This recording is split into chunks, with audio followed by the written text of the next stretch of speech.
Welcome everybody to the Chess Lab, welcome to Road to 2500, episode 2. Now, before going into the games, today I want to talk about a problem that I've noticed in this Road to 2500, one of the many problems. So, the problem is that when I lose a game, I get angry, too angry, and this is something that must change.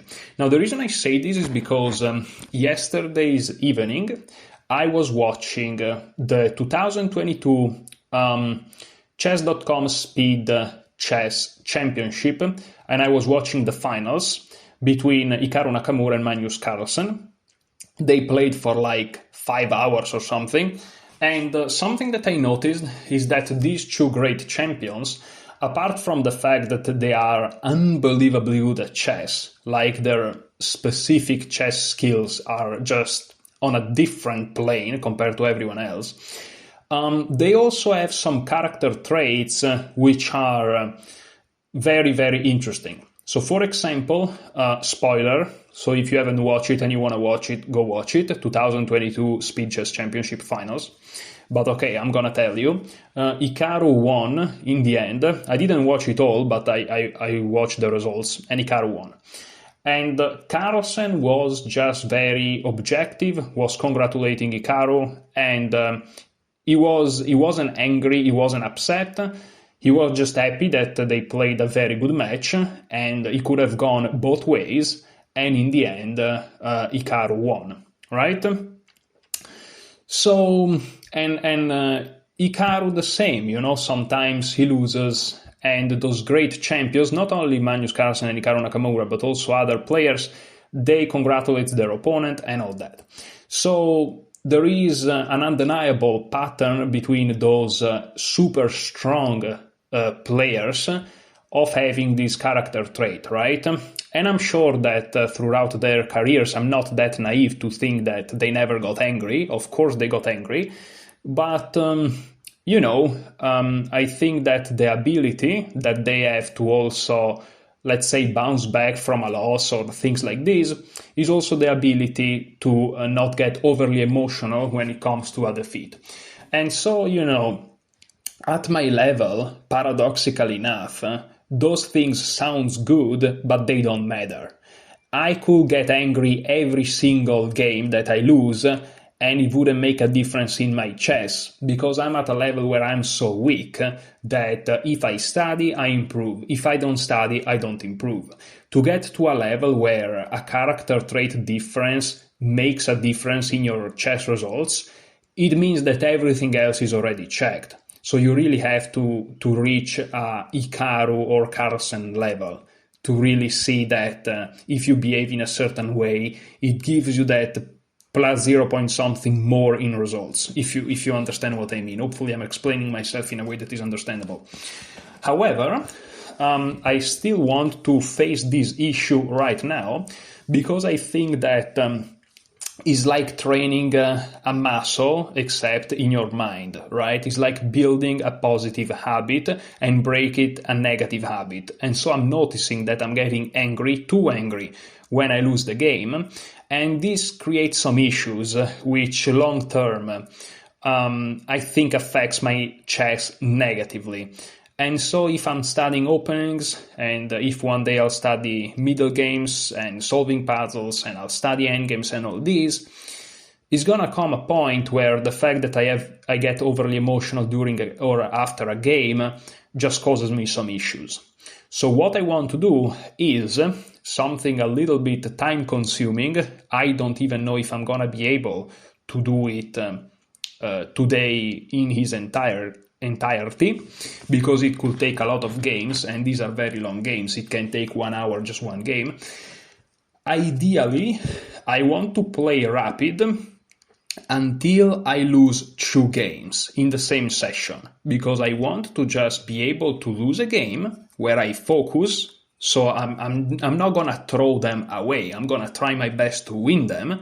But if I lose, I just should be able to not react, to control myself, to again try to build this positive habit. This is going to be extremely difficult for me, but I think that's great because it means that it's something that I should work on. Because I really disliked the way that I behaved in the last, well, you didn't saw it because, again, I couldn't upload it because it was just too bad. And so, yeah, let's try to behave. And again, it's something that I do for me. And yeah, let's go. So before jumping into the game, let's look and let's try to analyze the game that I lost. And also, before saying this, if we looked at the games, there was this game that I lost against this guy. This account was deleted.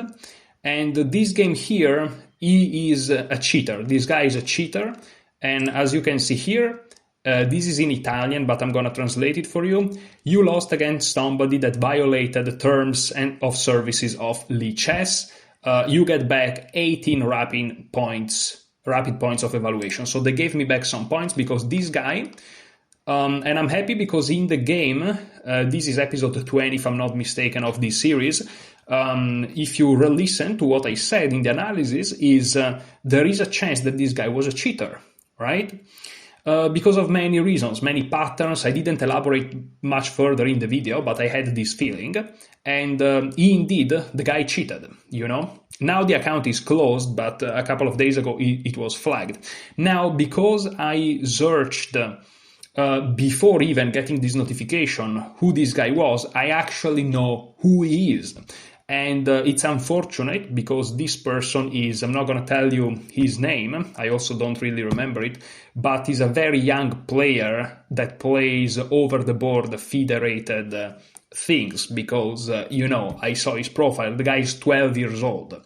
So it's very unfortunate that a 12 years old is cheating here on this website. To me, this means something a little bit unfortunate about you know, the education, you know, that even chess coaches perhaps brings forward because, I mean, in my opinion, some chess coaches at least, they must be aware, right? So that's something that is a little bit unfortunate. Yeah, I'm not angry about this, I'm just a little bit saddened.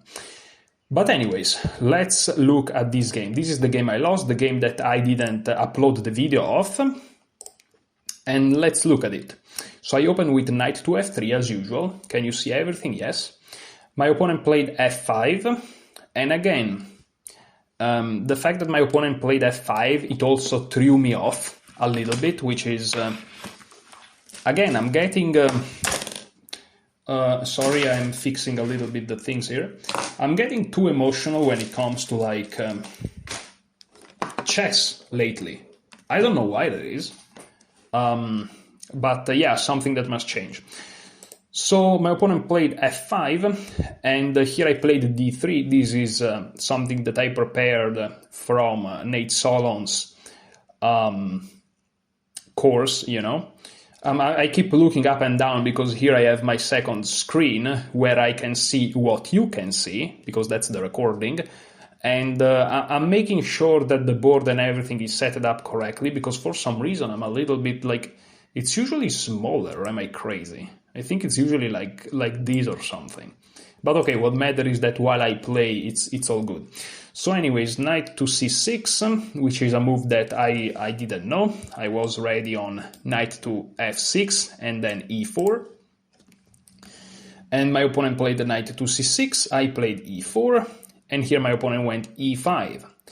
And, you know, something that annoyed me, which again, it's ridiculous, I must focus on the position and on the chess, is that, you know, my opponent started with f5 and I'm not like crushing him or something like this.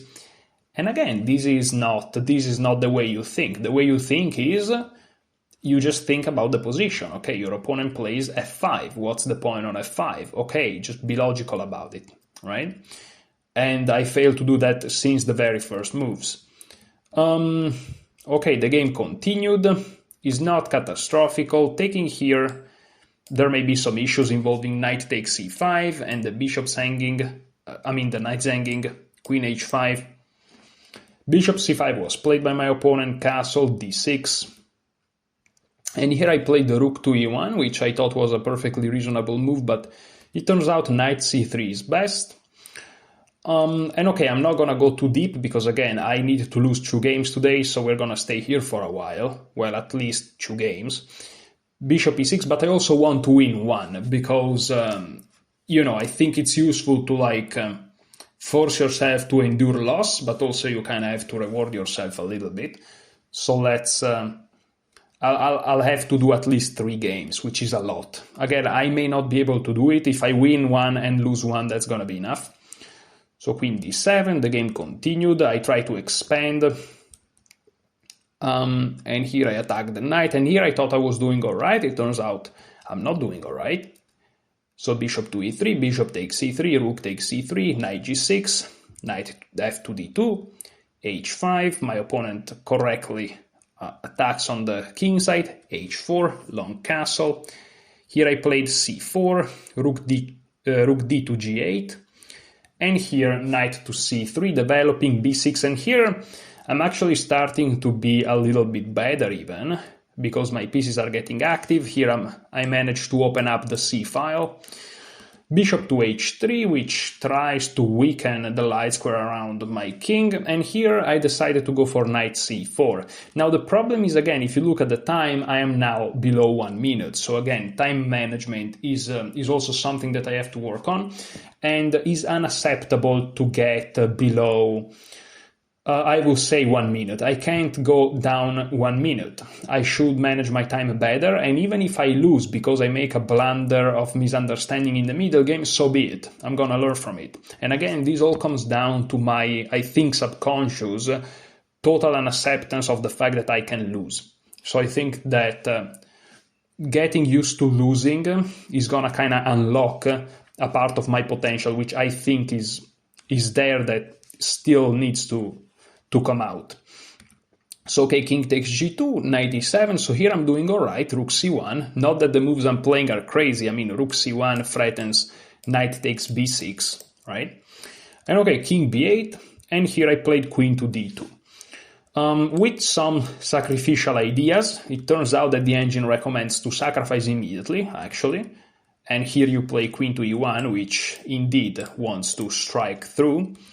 King b7, for example, going back, and then the idea is to mobilize those pawn mass, and that's a very strong attack, but okay. Queen to d2, g5, and here I took h takes g5, because I was afraid, of course, of g takes h4. I should have played knight takes a5 once again. I'm not gonna blame myself for it, this is just crazy. I would have never found it with that little time on the clock. Here the best move was h4, which I kind of saw during the game, but okay, my opponent just took, and he keeps a very strong attack. And in the end, I blundered with king g1. The best move would have been king h2. Very difficult to put yourself behind those 2 guys here, but it had to be done. I didn't do it.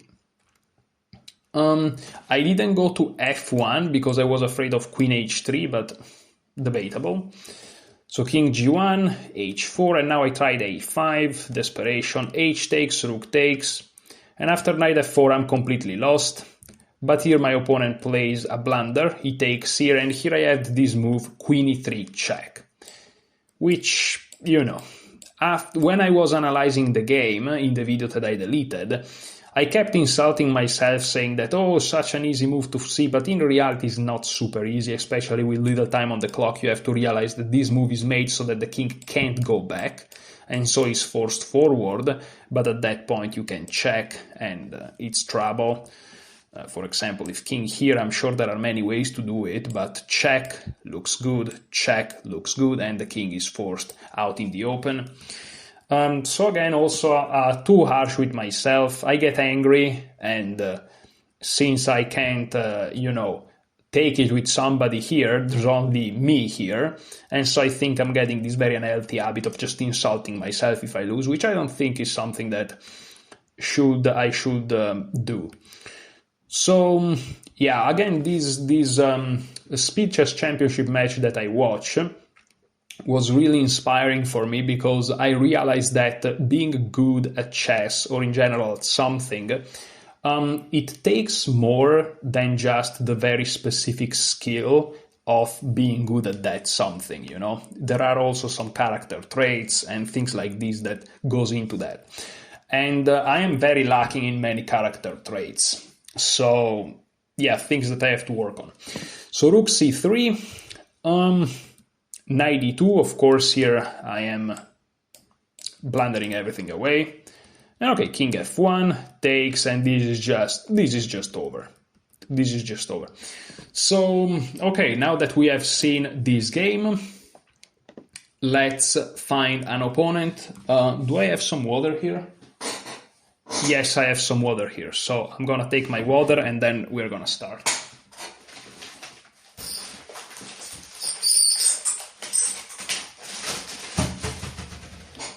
Here it is. Okay, 15 plus 10. Let's go. I want to have at least one win. Is my chair... I don't know. Today I feel everything is different. The board, the chair, what's going on here? Maybe I'm different, which wouldn't be too bad considering how the previous days has gone. And, okay, so I want to lose 2 games and at least win 1. So ideally, I want to play at least 3 games. If I start to win many games, then we're going to stay here a little bit more. But, yeah, of course, if it gets too late, I'm just going to quit it here. But I would really like to get at least 2 losses and try to not overreact. This is really trying to build those champion traits that, you know, they're not necessarily going to make me stronger at chess, because, again, I have to work on my chess skills. But I think that it can't hurt to have some very positive traits, can it? So let's do it.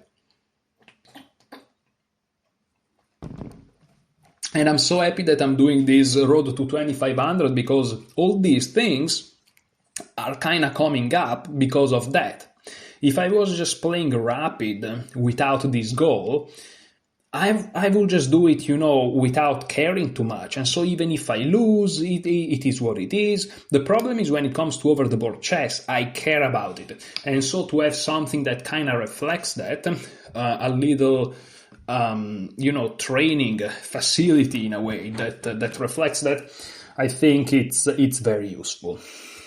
And okay, here we are waiting for the opponent, 15 plus 10. It's taking a while.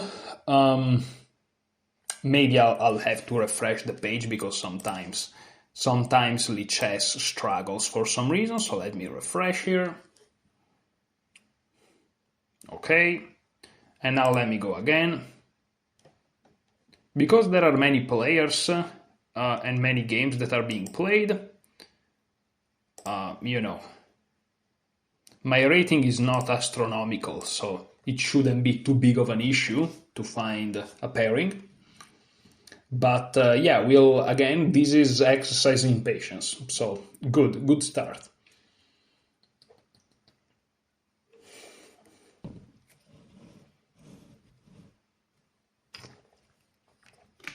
While I wait, I like to write the date of today on the water bottle. There is always, you know, the piece of paper on the water bottle. Today is the 16th of April. Okay. Because in the eventuality that I don't finish the water bottle, or maybe it stays on the desk because, you know, I'm not always the greatest cleaner ever. You know, if I have 2 water bottles going around, I know which one is of today, which one is of yesterday. And yeah, it's really taking a long time. It's really taking a long time. It never takes so much. Let me see what's my rating, sorry? 2252. I'm not even in the top 1%, I'm in the top 1.2%. And when I was in the top 1%, I was finding games faster, so that's not the problem. Good to know. 15 plus 10. I'm willing to play against somebody that, you know, is rated even 2000, you know. It's not a big deal. What matters is that I get a game. And here we are, finally. Okay, so let me see if this is... sorry, guys, if this is... Okay, so my opponent plays e4. I'm going to play c5. All right. Do we play like this, guys, or do we play like this? No, it's fine. Let's not change too many things. Okay, so c5. My opponent played knight to c3. This is the closed Sicilian. Now, if I play knight to f6, e5, knight to d5, this is not good. So I'm gonna play knight to c6. I think this is the main move in this position. Okay, my opponent goes for the Grand Prix. This is something that we have already faced. And now it's all about understanding what was the plan. I am not super sure I remember what the plan is. I think is to play e6, d5 eventually, but I need a knight to be on f6 too for that. So perhaps the move is e6? Is the move e6 with the idea of playing d5? It feels a little bit wrong, but maybe it's correct, because after e6, knight to c3, d5 takes. I think this is okay, so I'm gonna go with e6.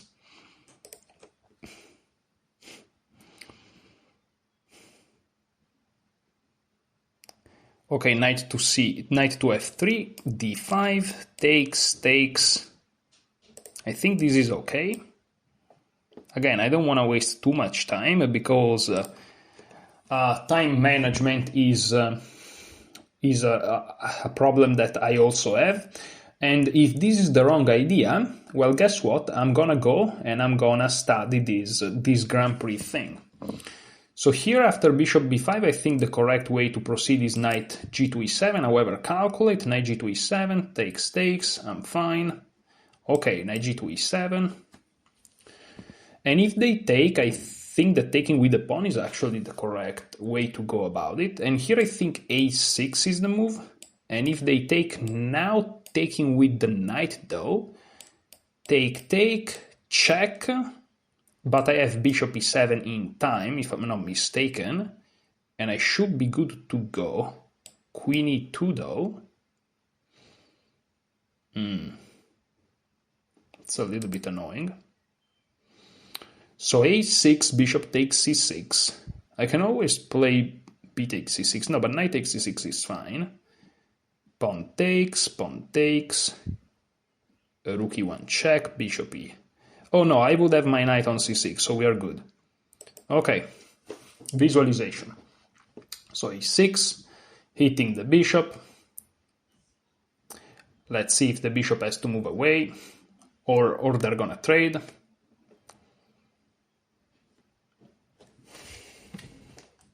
Okay, they trade. I'm gonna take with the knight, following my previous calculation.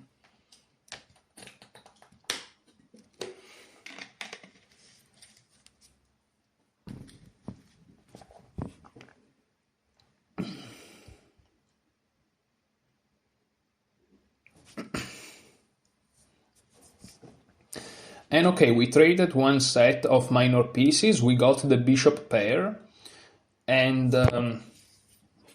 you know, in the Grand Prix you kind of lack space a little bit. So this is good that we traded a set of minor pieces.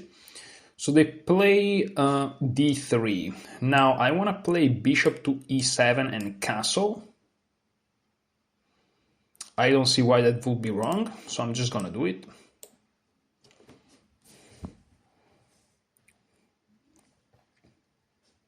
Preemptively closing the e-file. I didn't like bishop to d6 because, first of all, this pawn may fall, but also after they take, they can deliver a check, and I can never play bishop e6 because of f5.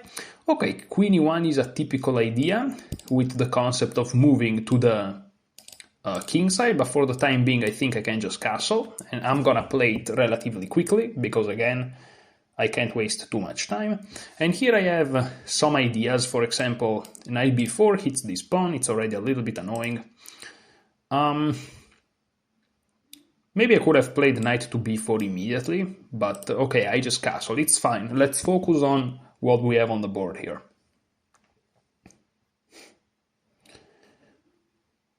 Okay, the bishop goes to d2. All right, so they have a weakness on c2. I can already jump in to attack it. If I play knight to b4, what am I gaining?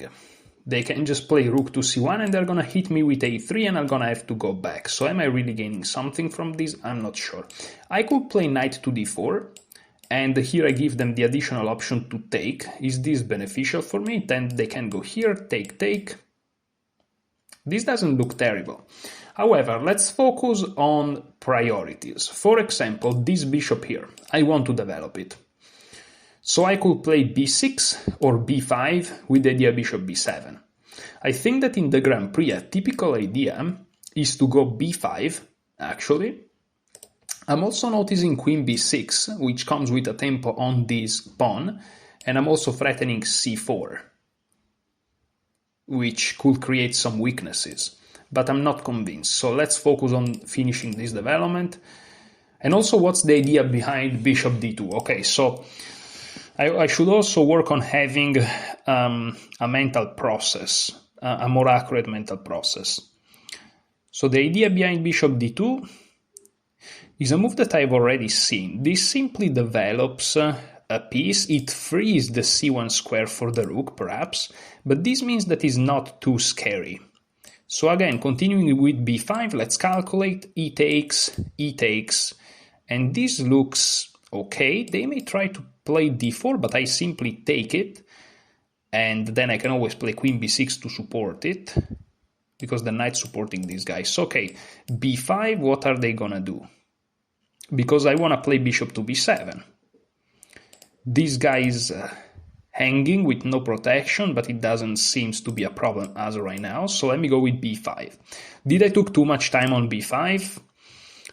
Perhaps. Maybe I should have just think about b5 and just calculated e takes, notice that it was fine. For example, here I missed knight takes, queen takes, but thankfully this guy is defended. So, you have to be careful. Okay, and here a3, what's the idea behind this move? Well, b4 is not playable at the time being, so I'm just gonna keep going with bishop to b7. Again, take, everything is defended. Okay, so I'm developing my pieces.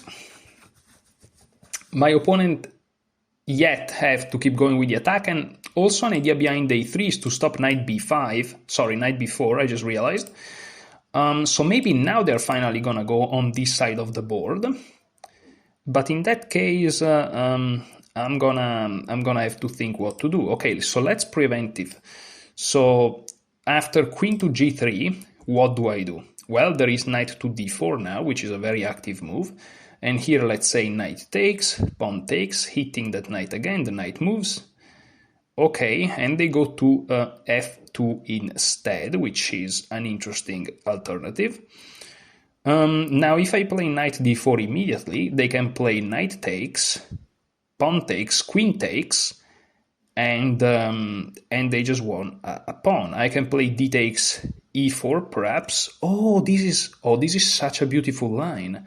So knight d4, knight takes, pawn takes, queen takes, and then I play d takes e4. And their queen's hanging, so they have to trade, and then I can play rook takes d8. And if they take with a knight, I take and that's pinned, and these guys are pinned. So that's actually possible. Knight here is possible. Again, take. Material is equal at the time being, but I'm hitting a pawn, and they can't really take it. And that looks good. So I can actually play knight d4 here. Is knight d4 such a good move, though? After, for example, bishop to e3. Well, in that case, I just take with check, and then I'm gonna fork them. So yeah, that's a good move. Let's go for it. There was also the option to play rook to c1, preparing this idea, because after take, of course, there was bishop here skewering, but I think it's playable immediately. knight d4. It opens up my bishop, and after rook c8, then the rook is even stronger. So let's see.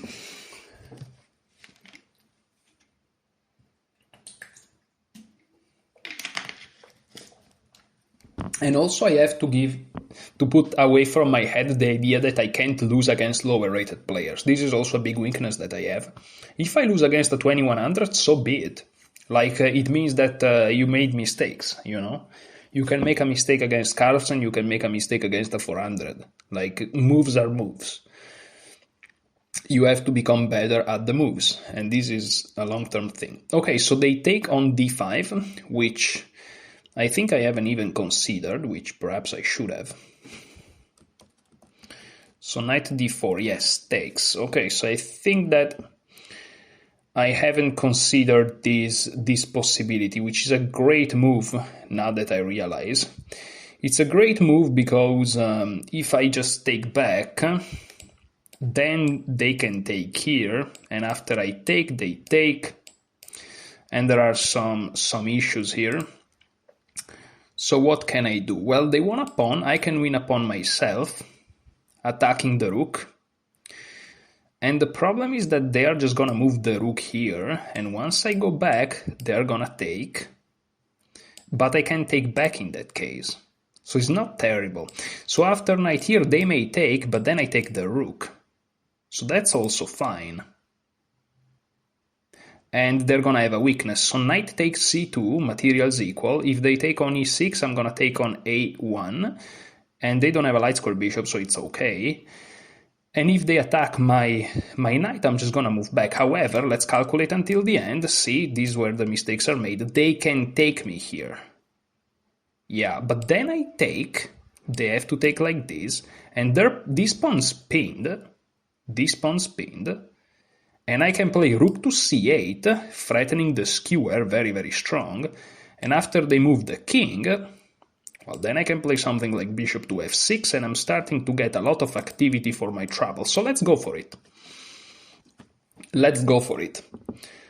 Using some calculation, not wasting too much time, feels like, which is good. It felt like I calculated forever, but maybe I'm just focused. Yeah, I should focus more too. So many things to fix, but this is awesome. The more things you realize that you can fix, the better it is. So I go back. This is the rationale behind it.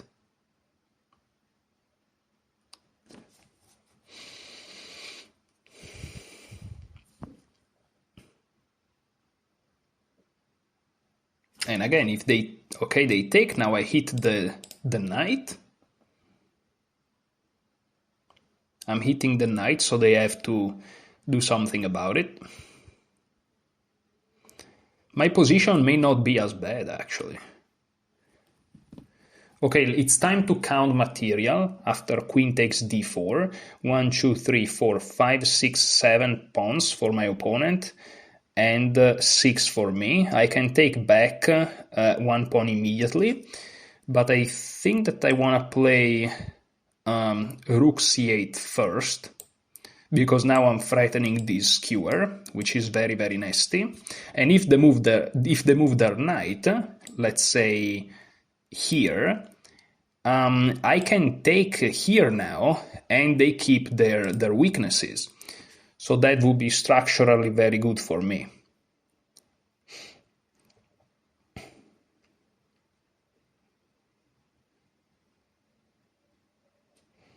Structurally very good for me.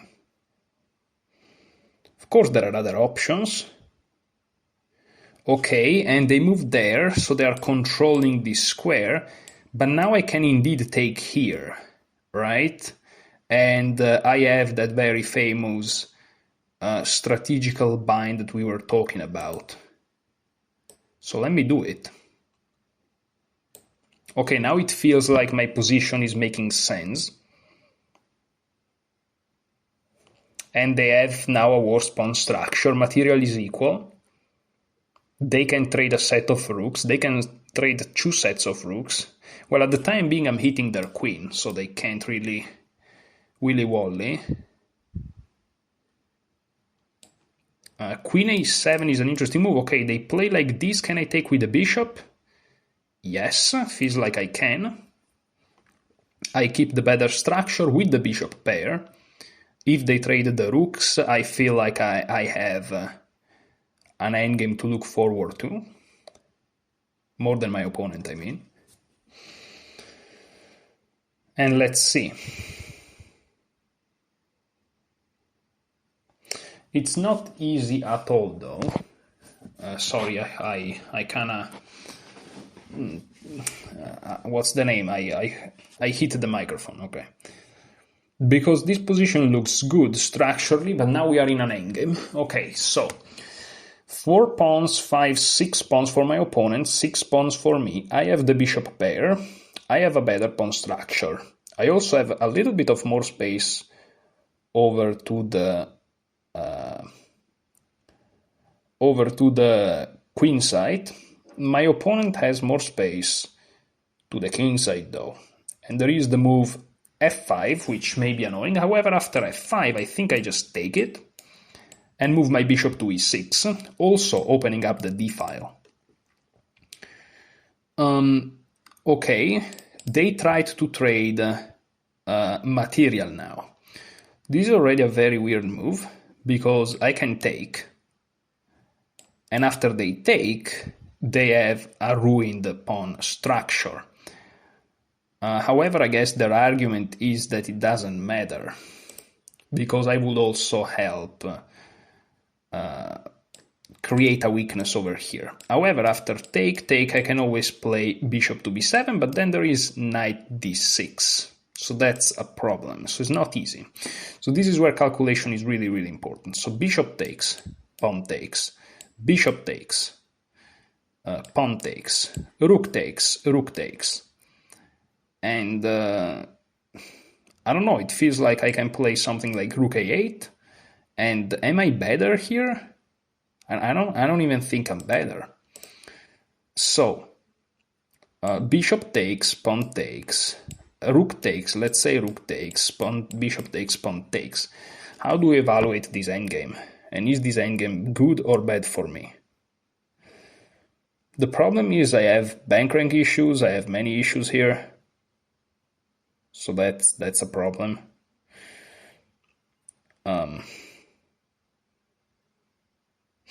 There is ideas of playing g5 and then going to the rook to the d5, but it feels very artificial.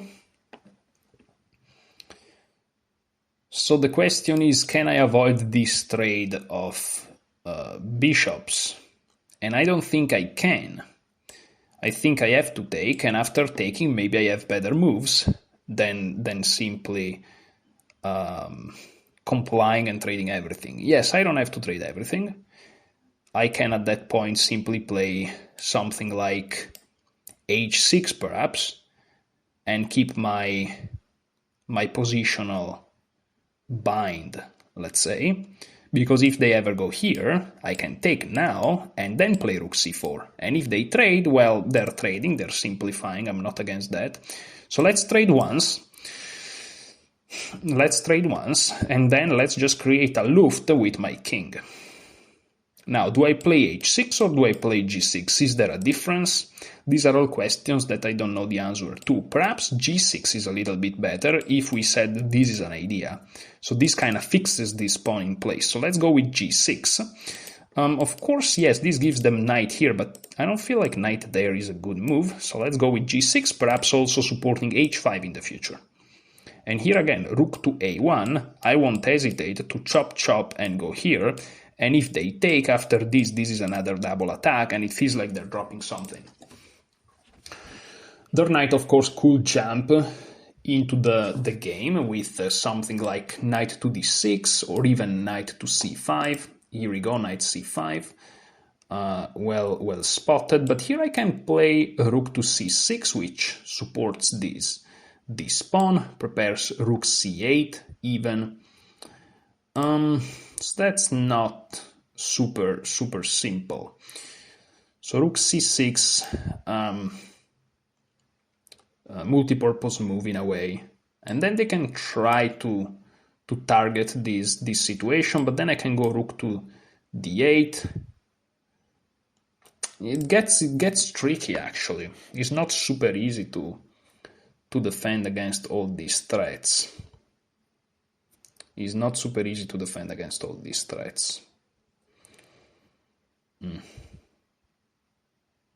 However, after rook c6, rook a1, rook d8, if they take with the knight, I feel like this wins their... Oh no, it doesn't win their knight. They can just go back and that's defended. That doesn't work. So here I may be a little bit in trouble. So here I may have to go passive. What if I go here? They take with the rook. If they take with the rook, I kind of feel okay. I can always like go here somehow, trying to get this pawn. But I may be losing a pawn. But is it really that big of a deal? So if I play rook f2 d8 and they take here, what am I gonna do?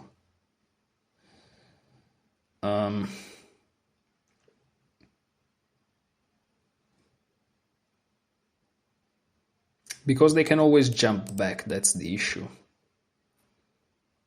I'm not in time to defend, so that's a problem.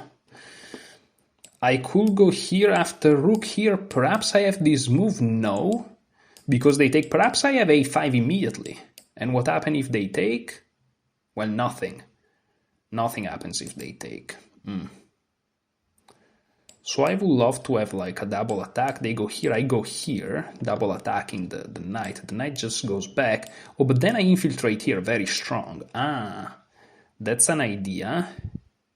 And if they take with the rook, I also infiltrate very strong. That's a fork. Okay, I found a solution. So rook c6, rook here. And if they take with the knight, I get this move, which is very strong. And if they take with the rook, I first take with the rook, and then I have this infiltration, which is very strong.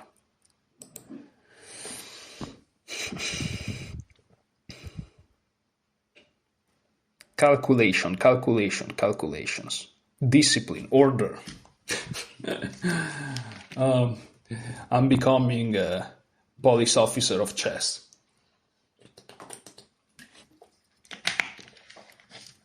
But okay, jokes aside, you know, you need a structured thinking.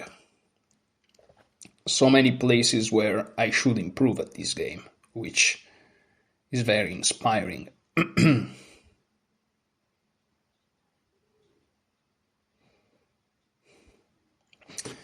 And now, of course, depending on what they do, I can go rook f to c8 and then a5, you know, if the knight is just defended like it is right now. But if they support it more, you know, it could be a problem. But I think the idea to either go to d8 to target this guy, or even go to c8, saying every time you take, it's free for all. It's an idea. And he's gonna always have the weakness on g2 and on b2, that's the thing. So, yeah, that's something to think about. Even if he pushes those pawns, then this guy's on a light square, which is weak, and this square is always going to be a problem, because if you can see a rook going here, it's a problem no matter what.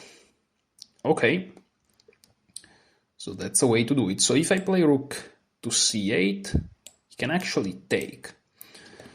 So, but here he's kind of giving up for the time being to go attack this guy. So maybe I want to go here for the time being. Then there is this, but I always have this if necessary. No, but these I just take here. And they have to take here, but then I take here, and that's awesome. So I want to go here, trying to target this guy over here. Yeah, that's kind of the idea. Perhaps I have some improving moves, so I'm not in a crazy rush at the time being. So after rook d8, rook a5. Okay, my opponent offers the draw, which I'm not gonna take. I need decisive results here, guys. What can I do? Can I do anything here? Perhaps accepting the draw, though, is the best thing, because here maybe I'm not doing that well.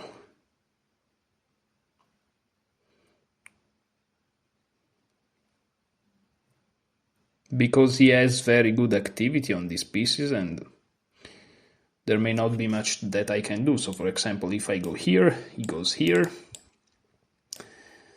And I mean, I can go here to really defend this pawn. Then he goes here. And I can't even move this bishop, which is fascinating. And he's just gonna bulldoze the position. So maybe I should accept the draw. Maybe I'm worst. I'm gonna accept the draw, actually. I don't think I'm that much better. I always have my time to think, but because that bishop, how can I rearrange that bishop in a situation where it's useful?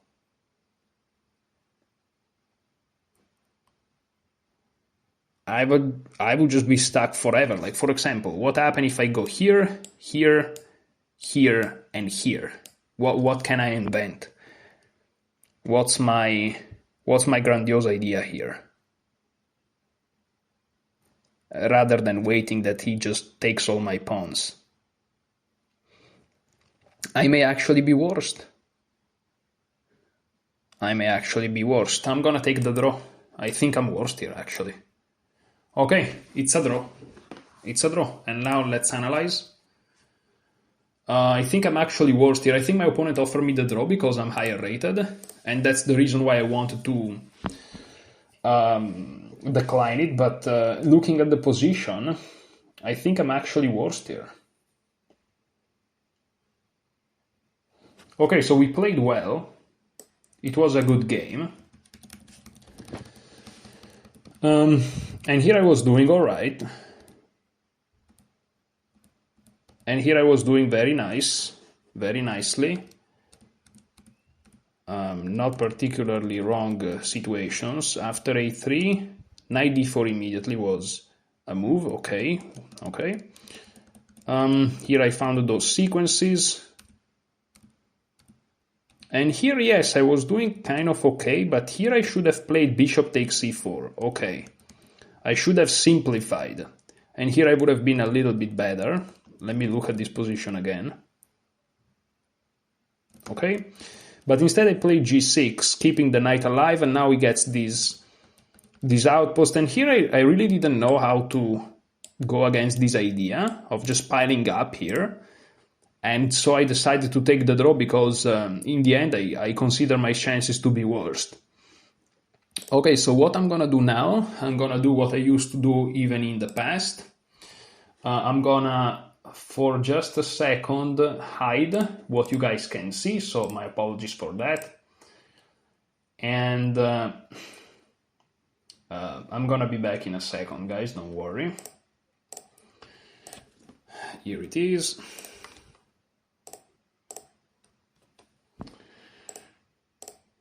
Here it is. Okay. Here we are. So I'm gonna study the couple of lines that concern what we face. Where is the Grand Prix? Let me find it. F4. Here it is. Yes. So let's study these two lines together, guys. So e4, c5, knight c3. An annoying move for us because it makes our usual response of knight f6 very unappetizing. You guys cannot see, so let me hide this, and let me also hide the webcam, guys. You don't have to see me all the time. So knight c3, an annoying move for us because it makes our usual response of knight f6 very unappetizing. Knight to c6. Am I lagging? No, okay. Knight c6, no problem. Let's just develop the other knight. I even consider trying to make knight f6, e5, knight g8 work, but spending 2 moves to go back to the home square is a bridge too far, okay? I agree. And f4, this move introduces the Grand Prix attack, a very popular choice at the club level. And guys, if you notice, this is exactly what happened in our game today. So let's see how to face it. e6, getting ready to fight for the center with d5. If we can open up the center, white might regret weakening their king with f4. knight to f3, and here d5. This is exactly what happened in the game. Continue with the planned central break, bishop b5. White usually goes for this pin, which they did, and here knight to e7. Preparing to recapture on c6 with the knight. We don't want to allow the double c pawns. And after e takes d5, oh, that's where I got confused, because the idea of bringing the knight to e7 is that if they take, you take back with the knight, and now that they take, you may assume that you're going to take back with the pawn, right? So that this piece stays connecting, but knight takes d5. A little bit of counterintuitive compared to what was said, but let's see the explanation. This move is very much in the spirit of our repertoire, prioritizing activity over pawn structure. But wait, didn't we just play knight e7 to prevent our pawns from being doubled? Yes, but that was when white still had the option to keep the center closed with e5. Ah, interesting. Interesting. So here you want to take back, because if you take back with the pawn, let's say that is their turn now. So they play bishop takes c6. If you play b takes c6, they can play e5. But now they can't do that. Now that they have committed to opening the center, we switch to dynamic play, trying to take advantage of the weakness left behind on f4. Okay. And after bishop takes c6, if white isn't going for double our pawns, their play up till now doesn't make a lot of sense. Okay. It takes me a second to read English, guys. So b takes, and now d3. White defends the f4 pawn. Castle, knight takes f4, d3, knight g6, leaves white struggling to find any compensation for the pawn. Okay, so they have to defend, and now we take on c3, interesting. Chu can play the double pawn games, and after b takes c3, c4, so that was the line that I used to remember where white may get triple pawns, not necessarily, but may. Undermining white's central structure. It's a messy position, but I like the prospects of our bishop pair when things open up. d4. A natural reaction for white is to try to keep the position closed. Queen to d5. The queen takes up an unassailable post in the center of the board. Next, we should bring out the bishops and look to break with c5 at a good moment. So let's go from the beginning. e4, c5, knight c3, knight to c6. Of course, playing knight f6 is awkward. So they play f4. This is the Grand Prix, and we go with e6, trying to get d5. If they play knight f3, which looks very, very logical, we go d5. They can pin, which is exactly what happened in the game. Here we play knight e7. If they take, they compromise themselves. They're opening up the center, and so we can switch to dynamic play. And so we go knight takes d5, not caring about bishop takes c6, which ruins our pawn structure. Now we are attacking the f4 pawn, so they play d3 to defend. Now we can also double their pawns and even play c4. And once they go d4, we have queen to d5 with those ideas highlighted. So I'm going to look at it in the chapter and I'm going to review it. Okay, close Sicilian. Grand Prix, we go e6, trying to go d5. Bishop to b5. And now we go knight to e7. If they open the center, we can take with the knight. They're going to double our structure. But if they want to defend this pawn, they're going to enter this position with the double pawns too. We try to get them triple, and then we centralize the queen. We're going to open up the position with our bishop pair. Okay, let's look at the second line. I always like to go from the beginning, guys, to just look at the moves, not the comments, but just the moves. Okay, we are here. We play knight e7, and here castle. And which is what happened in the game, if I'm not mistaken. Here I played a6 too, forcing the bishop to make up its mind. And after bishop takes c6, there isn't a good square to retreat the bishop, so white usually goes for the exchange. Knight takes, and here d3 was played, and now bishop to e7. Black has the bishop pair in a very solid position. White is dreaming of a kingside attack, but as long as we exercise a bit of caution, it shouldn't go anywhere. Meanwhile, we can expand on the queen side at the right moment. A sample line could go queen e1, which I think this is the game, am I crazy? Castle, queen g3, my opponent played queen f2 though. And now f5, wow! Blocking white's intended f5. This move isn't forced by any means, but it's a nice way to shut down any hope white had of attacking our king. Okay, so let's review this one. So c5, close Sicilian. Here we play knight c6 because knight f6 would be awkward, and here we want to strike at the center, so we start with e6. We keep going. Here we defend the knight, they castle, and here we ask the bishop what they want to do. Okay, now again, taking with the pawn allows us to close the center, so we take with the knight. And here we just play bishop e7, and with the idea of castling. Okay, so that was it. Thank you very much, Chessable. Let's go back. Let's look at the game, because I forgot how it started. I think this is very similar, don't you think? Yeah. But here bishop d2 was played by my opponent. Okay, so I think that continuing with b5 is perfectly fine, because if instead of bishop d2 they went here, then you want to play f5 because the attack is starting, right? But if they just play bishop d2, then I think b5 is okay. So I don't think I played it that bad, but okay, it went as it went. Let me reactivate my webcam. Hi guys. Let me reactivate the title. We are still in episode 22. This is not a one game thing, it's episodes. In one episode I can do whatever I want, you know? So, okay, immediately we have a game. Let's see if the board is good. Here we go. I play knight to f3. We are playing against whoever that person is. So let's go. Knight to f3, d5, g3. Knight to f6. That's a flexible setup. Bishop to g2. They can play e6. They can move the bishop out. They can play many things. And bishop to f5 is played. Okay, this is not proper Slav setup. The proper Slav setup is if they play c6. Now, if I play castle and they play c6, I think that after c4, I'm back into the Slav setup. And which I studied recently, but I struggle to remember it very, very nicely. So let me first castle. I think that has to be correct. And if they play e6 instead, this is reverse London. Okay, so reverse London, I don't really remember what to do against it, which is something that I have to study, because they already played it a couple of people against me.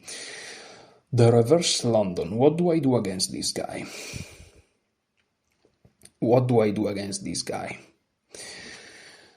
I can go for a couple of plans. I can go for d3, and then knight h4, trying to get this bishop, which I think may be the way to go. I can also try to go for c4 immediately, trying to contest this diagonal instantly. If they play c6, I may have queen to b3, and I can get into very similar lines. Oh, c6 still transposes, I think. So I'm gonna go with c4, okay. I think there is still a chance that we transpose to the repertoire after queen to b3. And after queen to b6, I'm gonna go d3, yes, and I think we transpose to the repertoire. I think we are transposing to the repertoire, guys. Very nice. So d3 perhaps was also possible. Oh well. I think we transpose to the repertoire, and here knight bd7, so if I go bishop e3, there is bishop to c5, so that's not good. But then what do I do on knight b to d7? This is where I have to remember. Oh yes, I take. Yes, that's the move. That's the move. I take.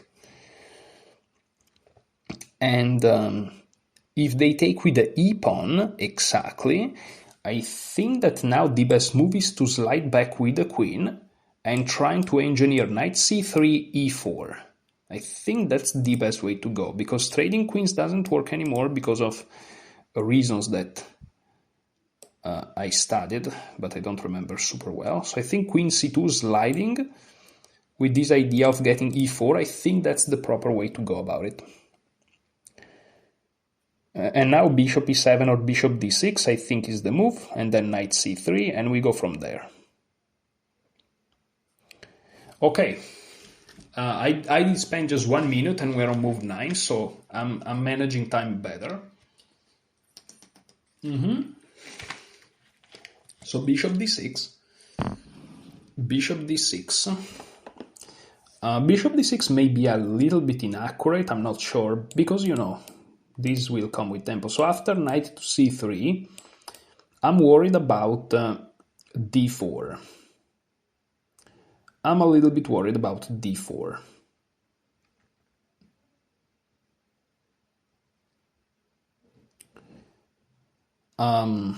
But I think knight c3 is the move here. Because after d4, I may have knight h4, for example, and stuff like this.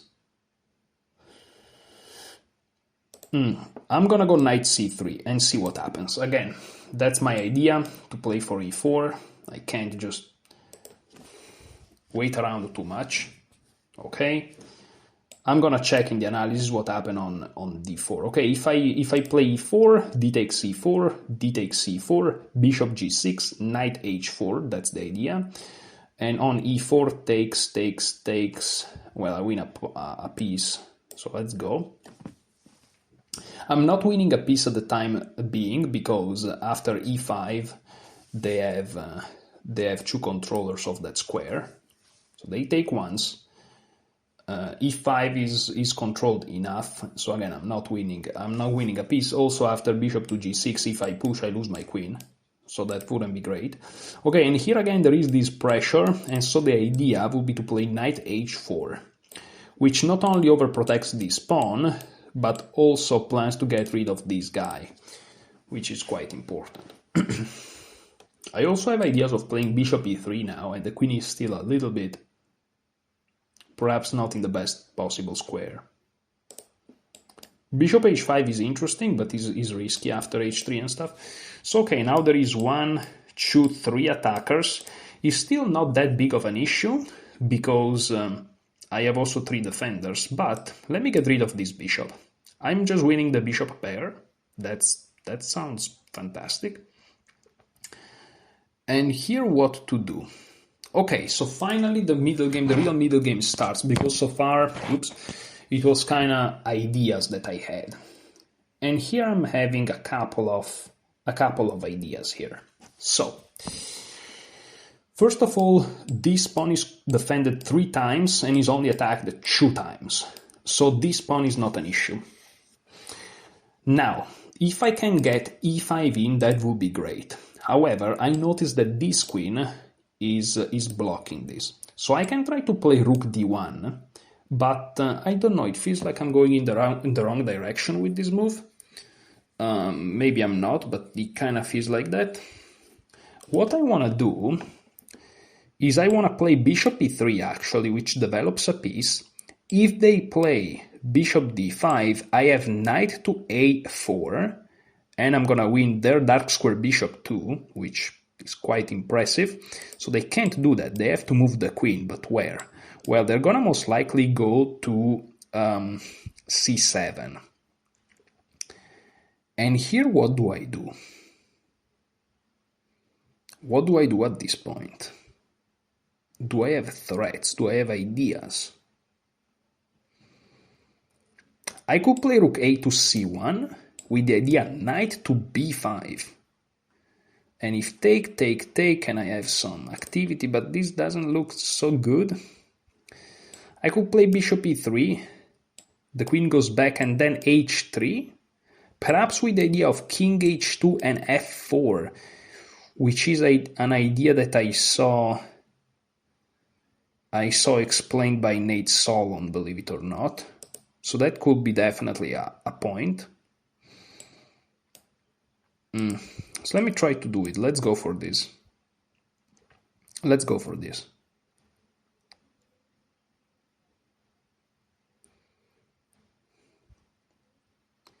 Again, bishop c5 doesn't work, unless I'm missing something astronomical, but I don't think so.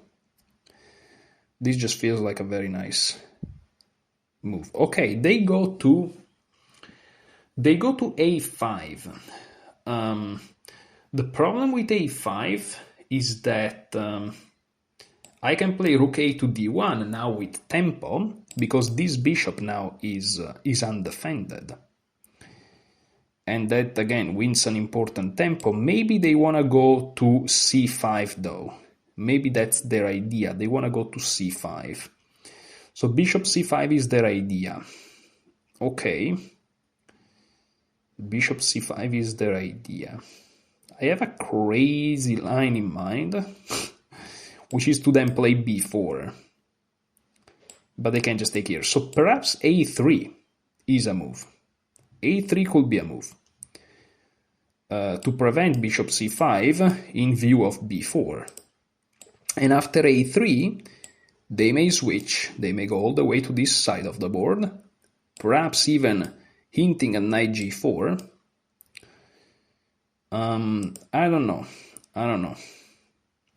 But I really want to play a move like a3. It feels like everything is much more controlled here.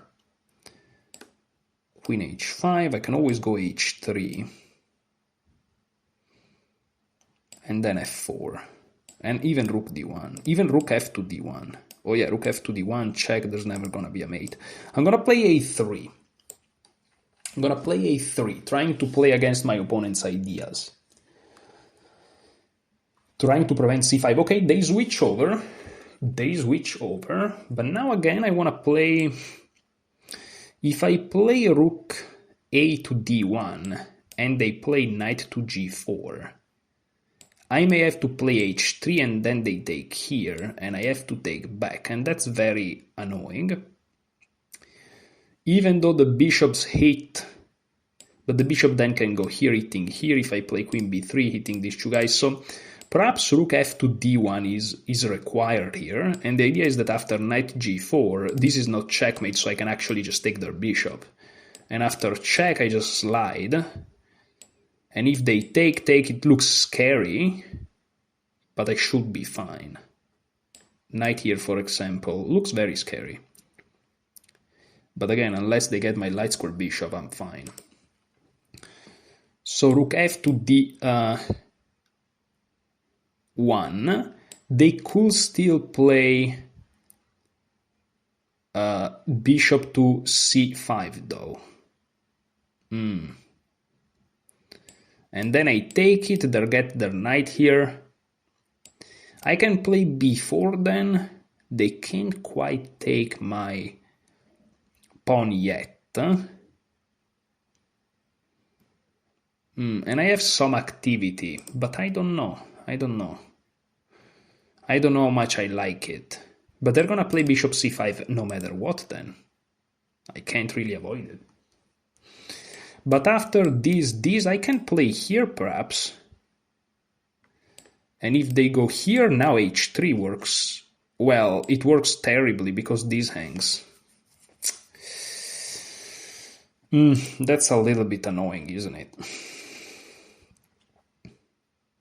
I could try to go for the queen exchange, but no, because then I hang this. What if I play f4? They're gonna play bishop c5 again. Bishop c5 is so annoying. What if I play b4? Well, then they play knight g4. They always have something. Oh, what if I play queen d1? Oh, queen d1 forces the queens off. And it forces the queens off in a very favorable situation. Wait, no, there is knight g4 again. Oh, so annoying move. h3, they take here. And I have to take queens, and then I have a terrible position. Wait, I can actually take here, perhaps. They take here. I take here. They go here. I go here. And they can go away here. And in the end, what's going on? Well, they have very active rooks. So this doesn't work, which is very annoying that it doesn't work. Here, hitting here, h3 doesn't work. What if I play h3 immediately? What if I play h3 immediately? They play this. They play this. Then I take it. They take. I attack them. They can't take my pawn. They have to go back. And I go here, and I have a position. If they jump in, I always have this. So h3, is h3 the move I'm looking for here? h3. What was the problem of rook a to d1? No, if anything, rook f to d1. Yeah, rook f to d1 forces this move, perhaps. Then I take it, b4, go here, and I still have the problem of solving h3. So I want to play h3 more than anything else, I think. Yeah, I think I want to play h3 more than anything else. I'm gonna go on h3. If that's a mistake, it's a mistake.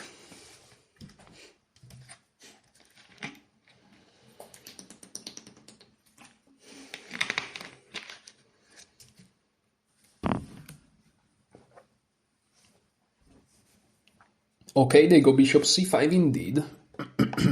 But now my idea was to take. They could take with the queen, perhaps. They do. Wow. Okay, so what to do now? Well, I can play rook c1, and I'm defending my knight enough times, but I can also play a rook to d1. Rook to d1 is an interesting move because it hits this knight, meaning if they take, I can just take like this, and this guy hangs in the end. I can also play b4. I can also play queen to b3. Queen to b3 looks like an interesting move, but I have to play a move. I have to play faster. Queen b3 hits the knight because they want to go here. So maybe I want to play king h2, being coherent. And if they go here, I attack them here. And then I expand. So king h2 may be the move. At the time being, they're not threatening anything. So king h2 may be the move. Knight takes, bishop takes, rook takes, queen takes, it's fine. So king h2 is my move. King h2 is my move. Again, following that Solon's idea of expanding in the center.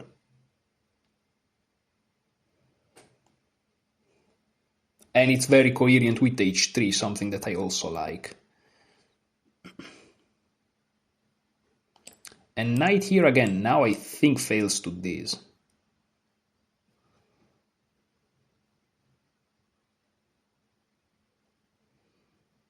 Unless there are some crazy tactics. Okay, they play g5, which plays against f4.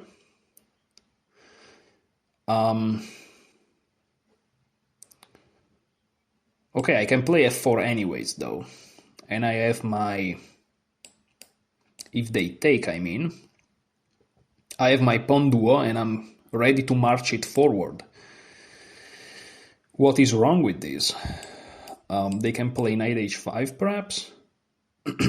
But then I can go queen e2. No. They can play knight here. Very complicated. Very complicated, for sure. I can play rook a to d1 first to make sure that they don't move their knight here, but then they go here. What if I play f4 here and now this, hitting that knight? They can go here, but then I can just push it. And it feels alright. Yeah, let's do it. Let's go for f4. It's a very tense position to play for f4 in this situation. They take instantly. I'm gonna take back. My king feels a little bit exposed, but I don't see other particularly active plans. I can also go queen f2 to switch on more positional if things really go south. Queen h4, played so fast, threatening knight g4. I'm gonna say it, guys, but I'm afraid my opponent is cheating. I'm gonna say it. I'm just gonna say it. He plays too fast, too precise. What do I want to do here? I can play rook a to d1, check. I just move, check.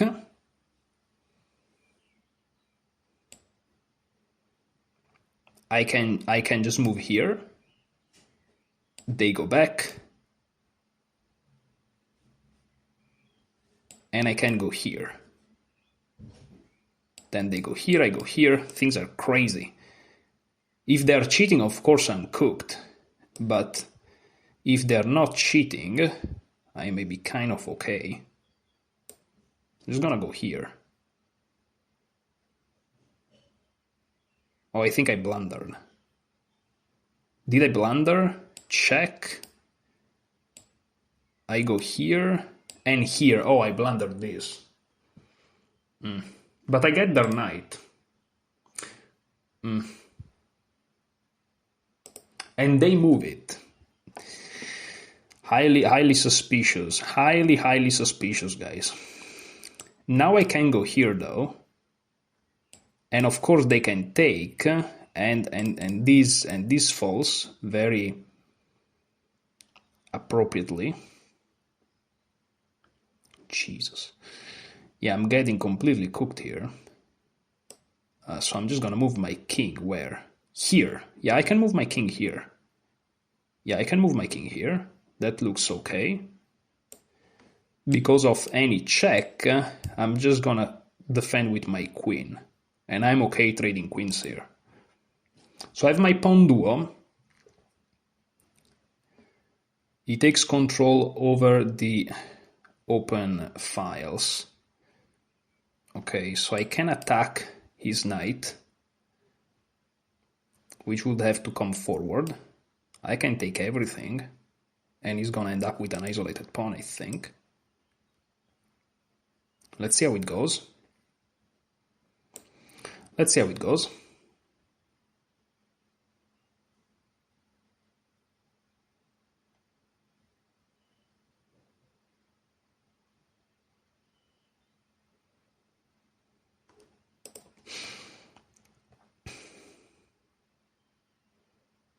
Again, you know, this is also part, this is where it gets more difficult to be calm, because if you think your opponent is cheating, this messes up a lot with your mind.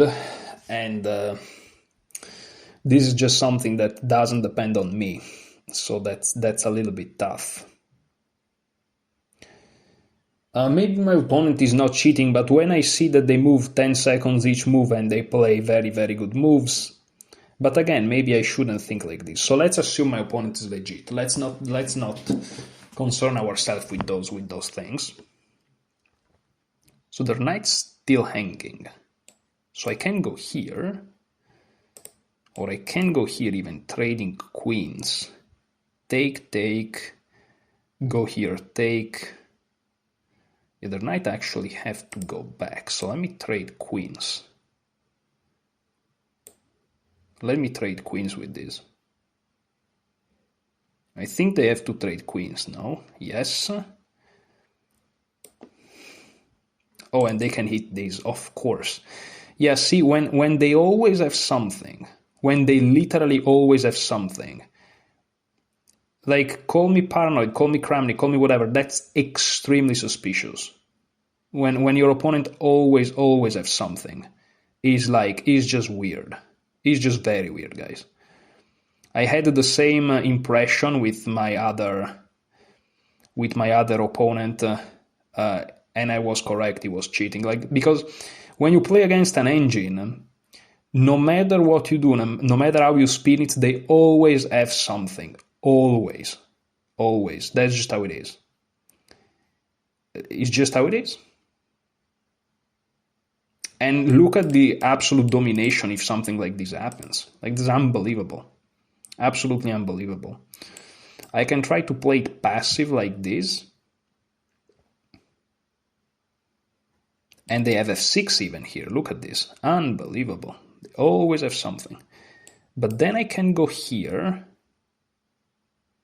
to attack the knight. And the knight is trapped if they play f6. So let me try to go for this. This is last resort here, with the idea of playing bishop f3 as soon as possible to remove that knight. But again, this is typical of engine behavior. And is not taking that much time. And look at this, of course he foresees it. Of course he foresees it. Of course instantly, he foresees it instantly, guys. It doesn't take 2 seconds to think about it. He foresees it immediately. Okay, I'm gonna attack it. I'm gonna attack it. He goes here, trying to get to this square. And of course he can also get to this square, so it doesn't really matter. But I can go here, right? I can go here.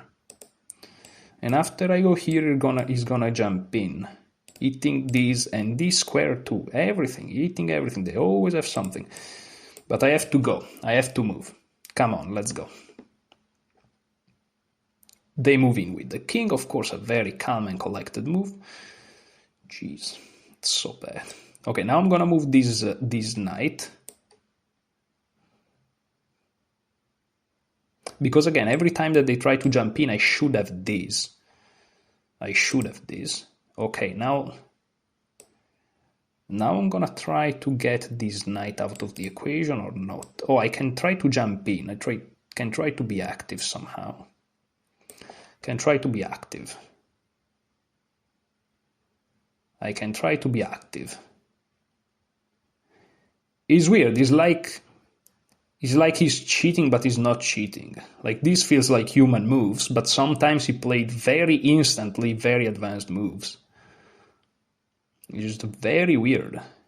A very weird player.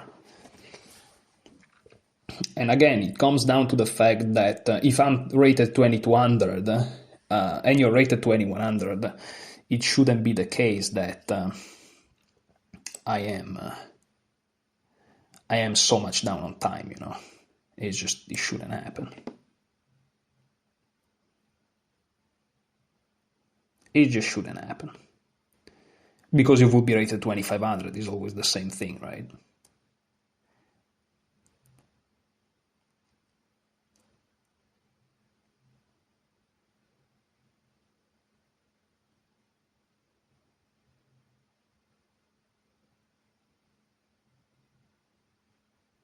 He goes here, eating this.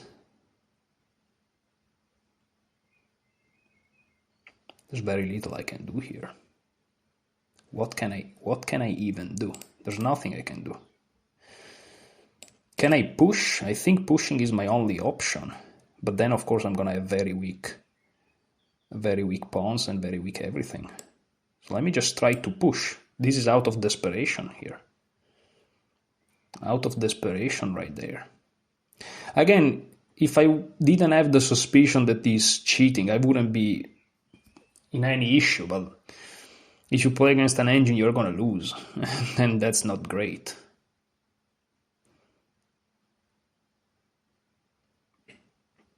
You know, kind of feels bad. But maybe he's not cheating. He just has very unusual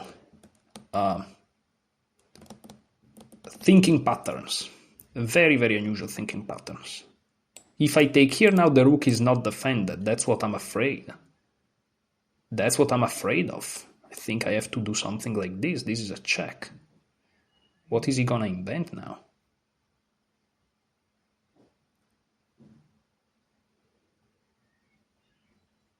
I mean, what do I do here? What do I do? I mean, if you play geniuses of the highest caliber, what are you supposed to do? He goes here. I can check them again. I think I'm gonna check them again. I don't think that's a very good move. Yeah, that's not a very good move. What? I can just take here now. Am I crazy? I can also go here first to hit this guy. Can't really push it 2 times. I think I'm gonna go here first. I'm extremely terrified because, again, I'm not sure I'm playing a human, which is a problem. If I was playing a human now, I thought I was winning, but who knows what this guy is. And maybe he is human, and maybe it's just in my head, but why can't they find everything with 10 seconds? That's what I don't understand. And this is a question that I don't have an answer to. How can they find everything in no time? Like, what is this? Unbelievable. Truly unbelievable. Truly a mystery of all time. Like, come on, dude. What? Crazy. Truly crazy. They go here now, I snatch this pawn. Again, I'm hesitating because if I'm playing engine, what are we doing here? You know what I mean? It's difficult. It's difficult to play. And even if he's switching, maybe he's switching, you know. He doesn't always cheat, he switches. Doesn't make it that much better for me. Okay, knight here. I can actually go rook here. Knight here, a rook here. King here. I'm fine.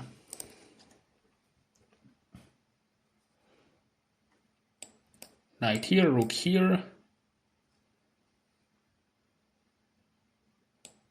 Yeah, here we go, of course.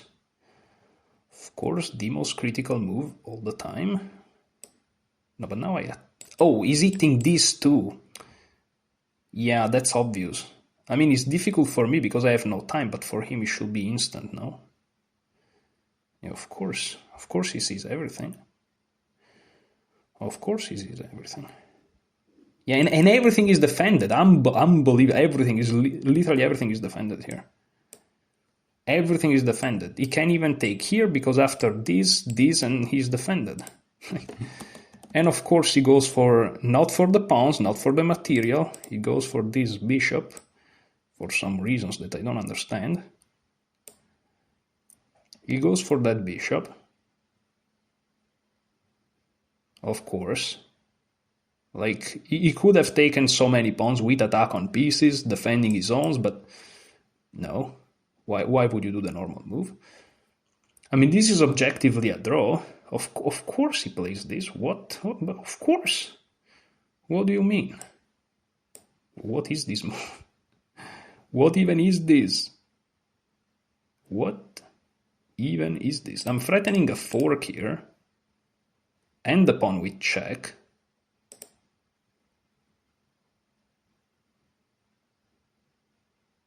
There is chances I draw this. Again, if I was playing against a human, I would say that I win this, but it feels like this guy is a human that sometimes, you know, peaks. That's really what it feels.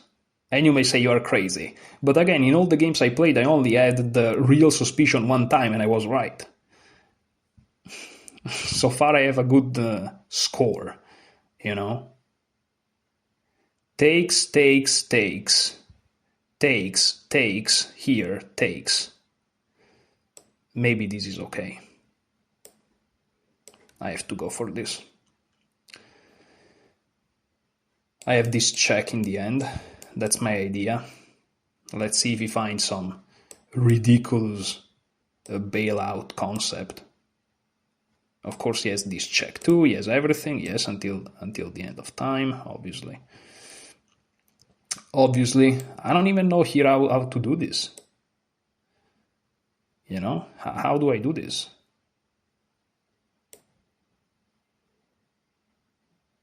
How to do this? He's gonna go here. No, he goes there. Interesting move. Can I start to push my pawn? I don't even know how to draw this. I just want to draw. Bro, I just want to draw. I'm terrified. I just want to draw here. I don't care, man. Just take here, I take here, and we go home. I just want to draw here. Oh, thank goodness. Is there a way for me to lose? Draw offer? Is he gonna take the draw? Dude? Draw? Check. He declines the draw. I can't offer him again. This is dead draw. This is dead equal. He declines. Is he a bot? He may be a bot. This guy's a bot. What? If I go here, do I lose? No. If he goes here, I'm checking him here. This guy's a bot, guys. I think he's a bot. This guy is a bot. What? Dude. The guy's a bot.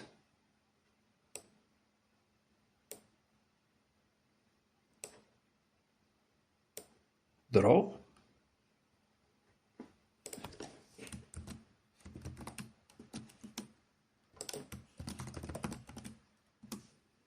What is he? This guy is a bot. Okay, finally. Finally. Thank you. Good game. There is a chance that he's not a bot. But geez, another draw. It's funny because I said, okay, in this video I want to at least have 2 losses and one win, and I always have decisive results and the first 2 draws of the road to 2500. And then, I believe I think that the most probable theory, that there is around is the supercomputer theory, and people call me crazy when I say this. It's like, dude, too many coincidences all the time. Call me crazy too, guys, but I'm telling you. It's like when you come back at home at night, late at night, and you have to you have to do this in the street, and there are no cars nowhere. But the moment that you go through, there is a car. It's like, call me crazy. You're going to say, oh, you watch too much Hollywood, perhaps. But I mean, I want to have 3 decisive games for the first time, and for the first time I have not 1 draw but 2. I mean, you tell me. Like, dude, come on. Okay, but this was all good. And bishop d6 wasn't perhaps super precise, and I played very well. And my opponent also played very well. The problem is, again, these are the moves where I started to suspect. And you may say, why did you start to suspect? Because these are moves that he spent no time on, and they were all very good moves until he was winning, right? And then as soon as he's winning, he instantly makes a blunder. Knight g4 was indeed better. And there must be a way here to win, because the queen is also hit and this knight doesn't matter. So, if a human don't want to go detected, that's what you would do. And you may say you are cherry picking or stuff like this. You know what I'm trying to say. Cherry picking is the wrong word, but you know what I'm trying to say. Maybe, but I don't know. Again, here I was like, if I'm playing a human, I'm confident. And I played phenomenal chess. And it took me all the time that I had. And I'm rated like 100 and something points more than this guy. It's like, again, you may say, well, but then you don't think that there are people that can play better than you. That's not what I'm saying. What I'm saying is, if you play as good as I do, even slightly better, and you take much less time, you shouldn't be lower rated than me of 100 points. That's my argument, guys. Not that people stronger than me exist. Most people are stronger than me. Well, masters and stuff, they're all stronger than me, but they're higher rated. Like, if you're stronger than me, you're higher rated. What are you doing playing perfect chess at my level, 100 and something points lower than me? Come on. So, okay, rook b6, knight takes c6, and here knight d4 was a mistake. I should have played the very logical king to f2. What? Let's not ask questions.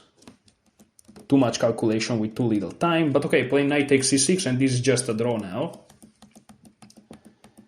And yeah, he will just keep going for some reasons.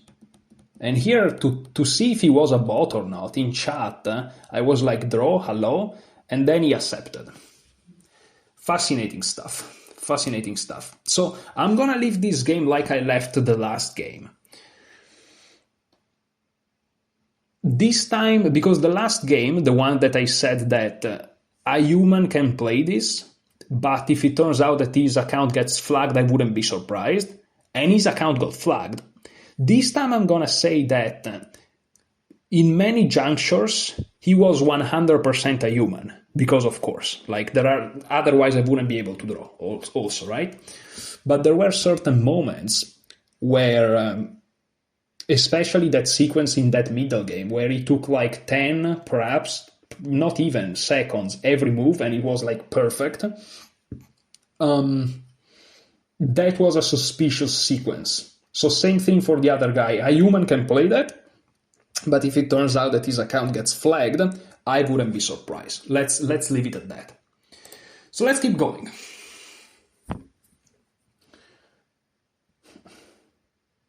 Okay, now I'm playing with the black pieces. 2 draws. Ideally, okay, let's fix this. Here we go. So e4, c5. Ideally, I want to have... Well, now, of course, the video is lasting a little bit too much, so I'm gonna go for 1 loss and 1 victory, hopefully. And, okay, so knight to f3, now knight to f6. 2 draws so far, not that terrible. My opponent's playing some very good chess. My first game was perhaps the only one where I had a slight chance. In the second game, I had to find some insanely ridiculous precise moves in situations where I had no time.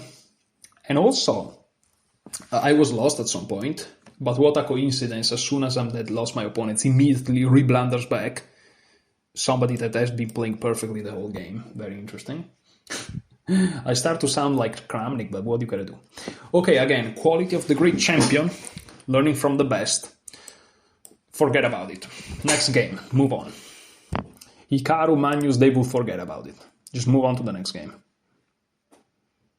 Okay, bishop to c4. So what do I do here? I think definitely... What do I do here? Wait. Okay, so this is the usual Nimzovich, right? Bishop c4. Yeah, here I think I play knight b6. Normal stuff.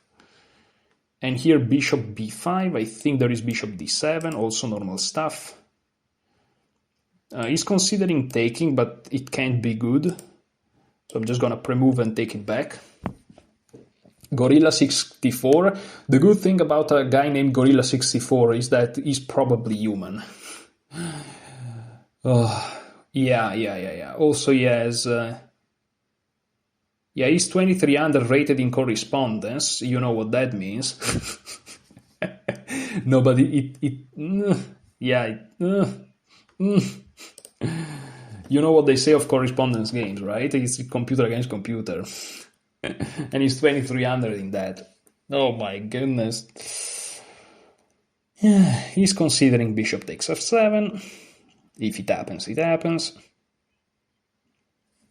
Okay, forget about it. Forget about it. This is good training, you see?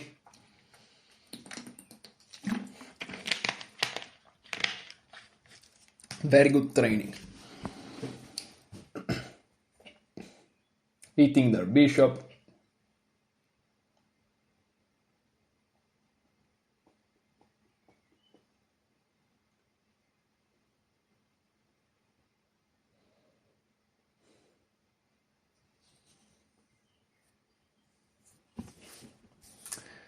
They check me. Here I have bishop d7, if I'm not completely hallucinating.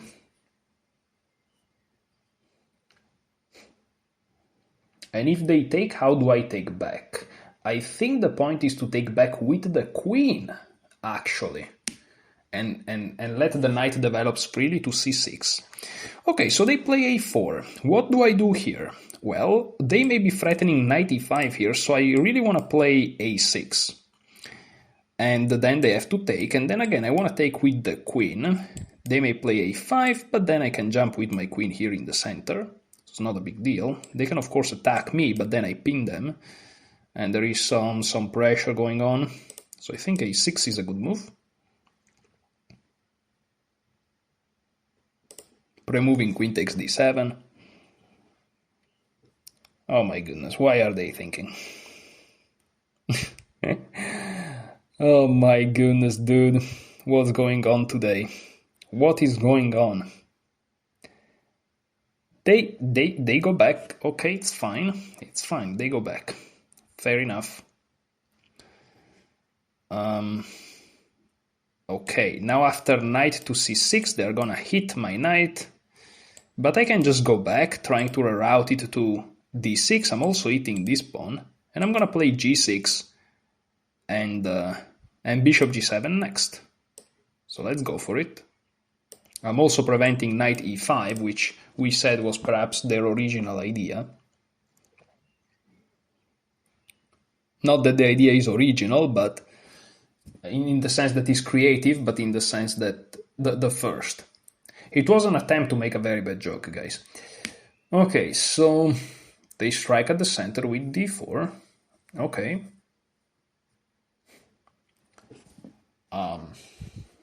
How to react to this? Well, I can definitely take. They take, and then play g6. They can take, I take, take, and I will just have a normal position. Ready to play bishop g7 and stuff like this. So why not? Of course, it's very direct, but it makes a lot of sense. Okay, that was normal timing for once. And now I think I want to play g6, bishop g7 and castle. Where is the trick? Where is the problem? I don't see it, so let me just play this. After this queen to d4 fails, so they can't really play it.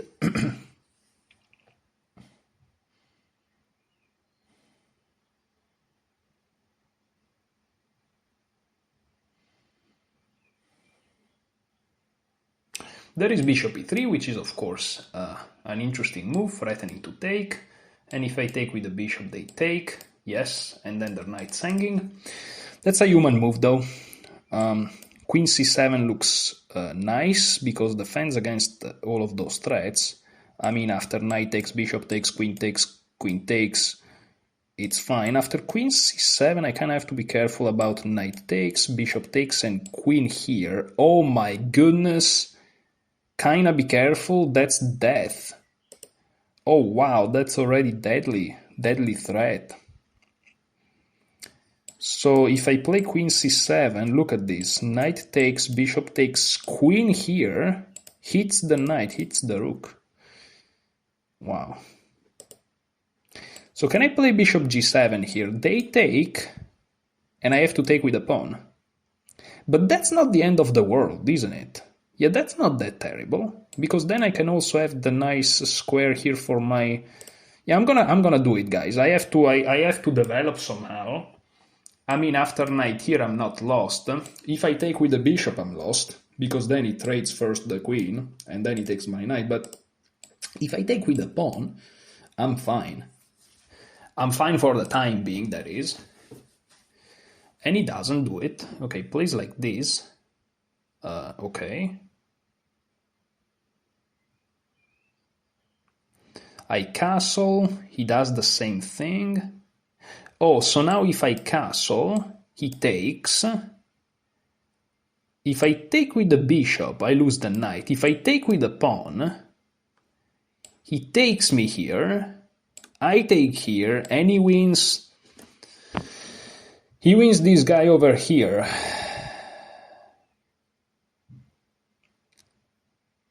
It never ends, doesn't it? The threats are never over. So here, what do I do? What do I do here? I can take,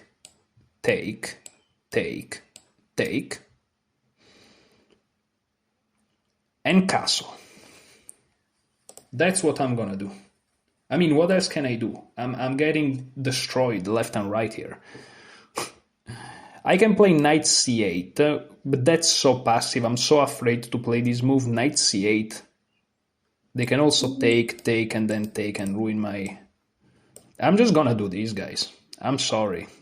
Like, I try to get some safety in.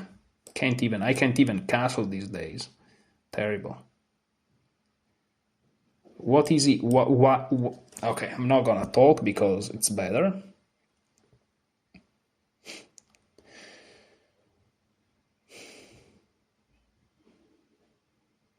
My pieces are literally in the worst position possible. Oh my goodness, it's so bad. Okay, plays like this, but this is not terrible. Hold on a second, I may not be completely lost here. After I play bishop to c6, right? If he takes, I take back. If he takes, we just trade. I'm not that lost. Unbelievable. But he could, of course, go like here. Okay, but if he does, then I go here, and I'm fine. So let's try to do this. Let's try to go for this crazy situation. Is he gonna go here? The question is he gonna find it in a split second? Oh my god. Dude, what's going on? Maybe queen here is also... Okay, queen here at least looks a little bit human. Because it prevents me to go to c7.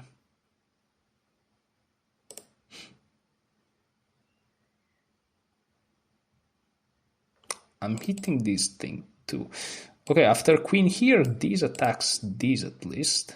And I can always go back and then create some... pretend that I'm fine. Okay, here there are some interesting moves for my opponent, obviously. Not for me, that's for sure. But one problem of queen here or here is that knight to d7 hits it. And then I can always slide here to trade queen or to get control back of the c7 square. Especially queen here. There is this knight here, which it's annoying. Okay, so maybe I'm not doing terribly. And again, let's assume my opponent is legit. And so far he seems legit because he's taking his time. And okay, sometimes he could have pre-moved, but I am also a person that doesn't pre-move, so it's fine. It's in the norms of being a human, you know. And that's okay. So we are doing all right here. We're playing against a human being. That's the assumption we make at least. And we are doing decently.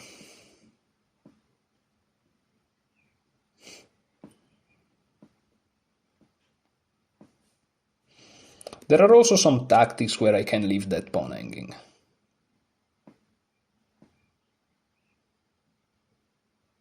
Like for example, queen e5, queen b8.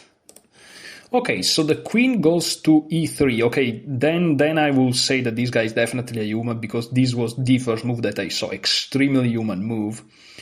Attacking the queen, attacking the pawn, attacking the knight. So queen c7 looks like it solves all of these issues. So I'm gonna play queen c7 here. And I'm gonna play it in not too much time either. I mean, what else is there? I have to play this, right? There's not much else to be discussed.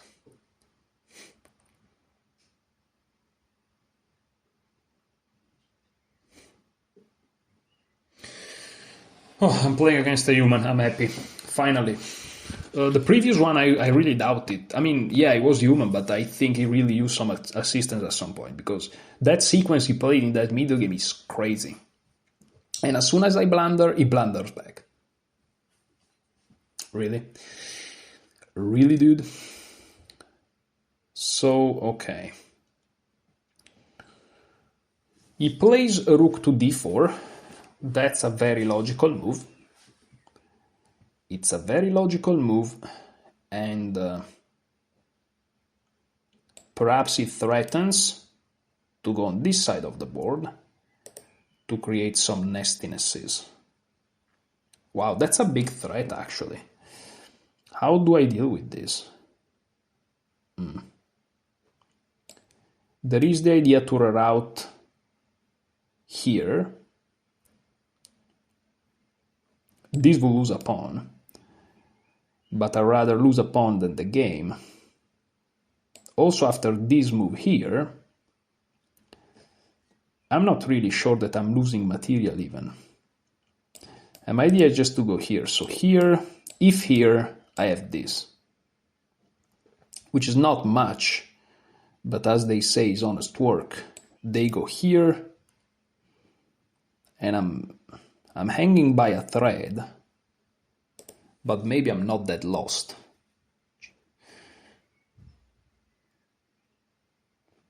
Of course, I also have the option to play king to g7, and after rook h4, h5, but that's so scary, like g4, stuff like this. Ugh. It's a very tough situation, tough position.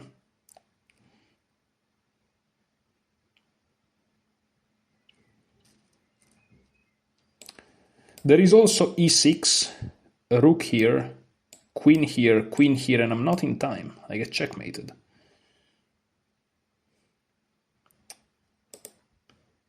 There is also e5 and f5, which is super scary, but at least my queen defends g7. They don't have a dark square bishop, so that may be okay. That's like so scary, but at least after I move here and here, I'm not like getting obliterated out of existence, which is not terrible, I guess.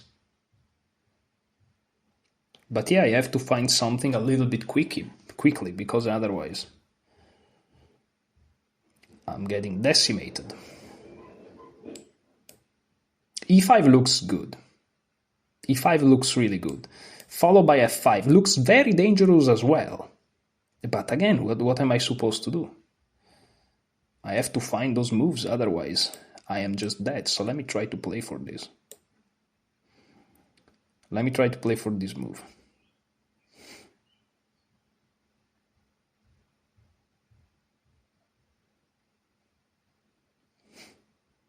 Okay. And now I'm gonna go for this. I have to. It feels like their pieces are decently controlled.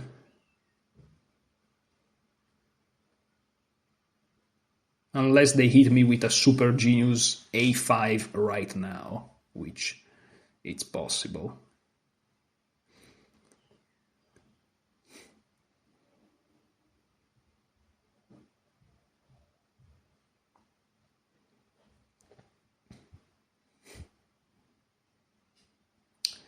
I feel like I'm defending decently. Why am I always under this much attack? Like, what's going on? It really feels like, no, this is what I'm trying to train. This is what I'm trying to train. Here we go, a5, obviously. Dude. So if I move my knight here, they have this, but then I have this, and I'm kind of okay. So I can actually move it, no? If I move the knight here, they have this, which is a little bit annoying. Just a little bit. I can also play queen e7, which looks interesting, right? And if they take, I take here. So there's also queen e7, with the idea of moving the knight later. So that's really nice. What's the problem with this? I don't know. This looks okay. This looks really okay.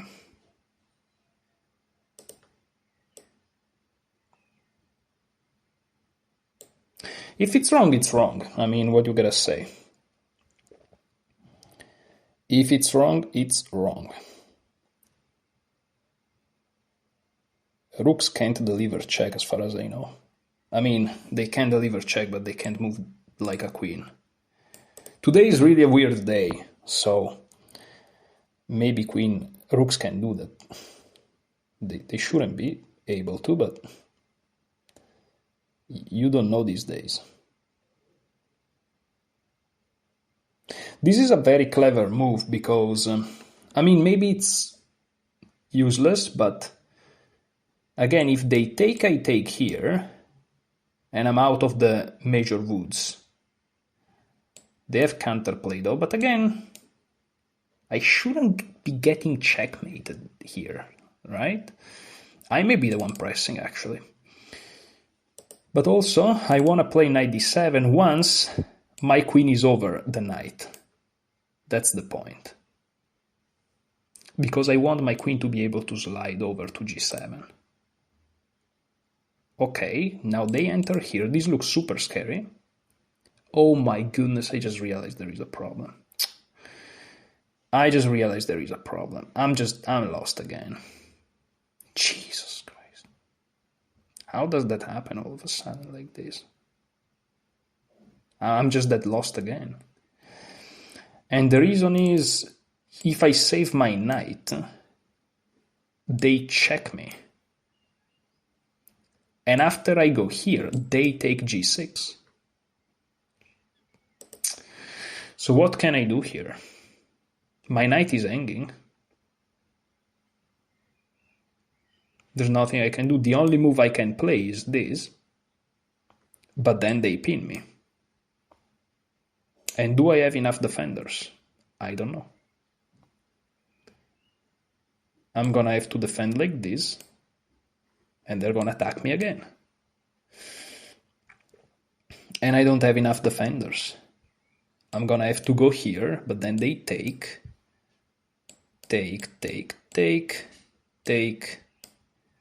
And after I take, they check me, and it's bon voyage. They don't win my rook in the end, because there's checkmate on their own, but they're gonna find a way to checkmate me somehow.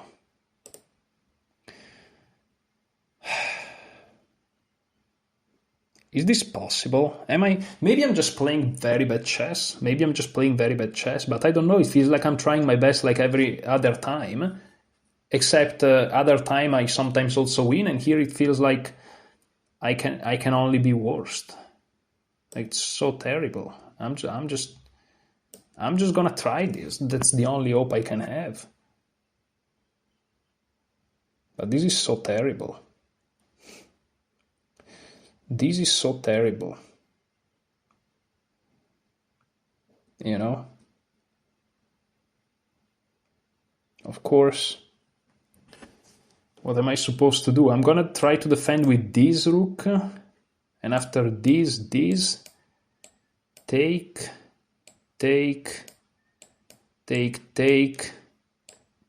If I take back, it's checkmate. Wow. I actually have to go with the other one. This is so bad. This is so bad. This is so bad. This is so bad. This is terrible.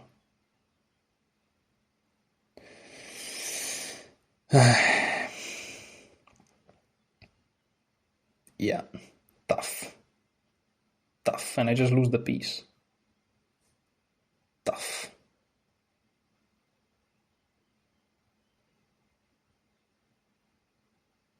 Yeah, I have to defend like this, but my queen is overworked.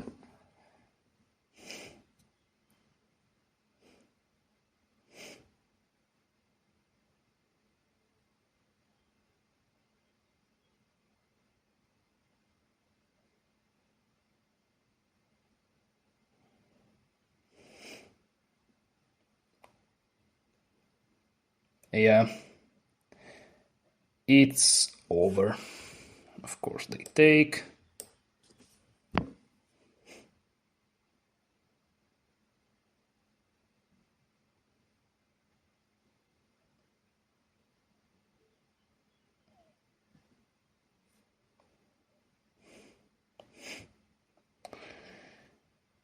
What is going on here?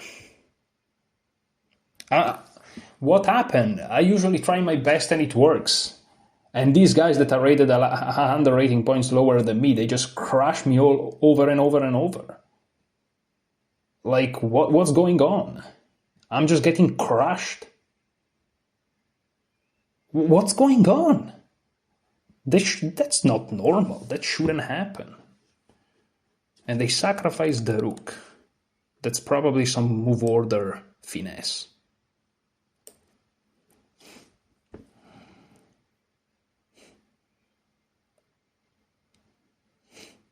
I can't even pin them. Because what are you thinking about? Why is he thinking? Why is he thinking? Unbelievable. I'm threatening checkmate at least. I'm not losing the rook. Check. Only move. I'm threatening checkmate at least. At the very least I have that. At the very, very least. But it's just over. It's just completely lost. They may play h3 and it's just GG's.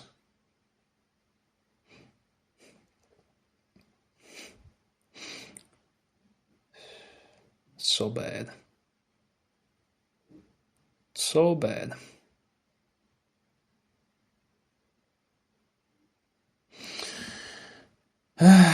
Terrible, terrible, terrible here.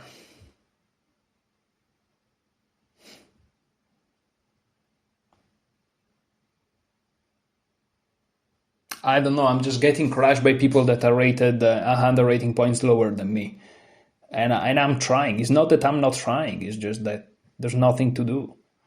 They pose problems immediately, posing problems after problems after problems, and I just can't solve them all. It really feels like they always have something, but this is not normal if you are rated like that. It's just not normal. It's just not normal. I don't understand what's going on. I don't know. It's just very weird. And the more I look at it, the more they always have something. When you play against humans, that doesn't happen. There are ways you can kind of make your way out. And here instead, there's no way out, never. And I don't know why he's bleeding all of his time here. It's obviously completely winning. Just don't hang mate in the end. It's not rocket science. You just play it. Because if they're not cheating, okay, but then you can't explain why they are rated like that and they play so well. And if they're cheating, of course, it's not like perhaps years ago where people, they use stockfish, every move. They're sophisticated. So maybe he's thinking on his own now. He finds himself in a winning position. This is obviously winning. And he's like, okay, now let's see if I can solve it by myself.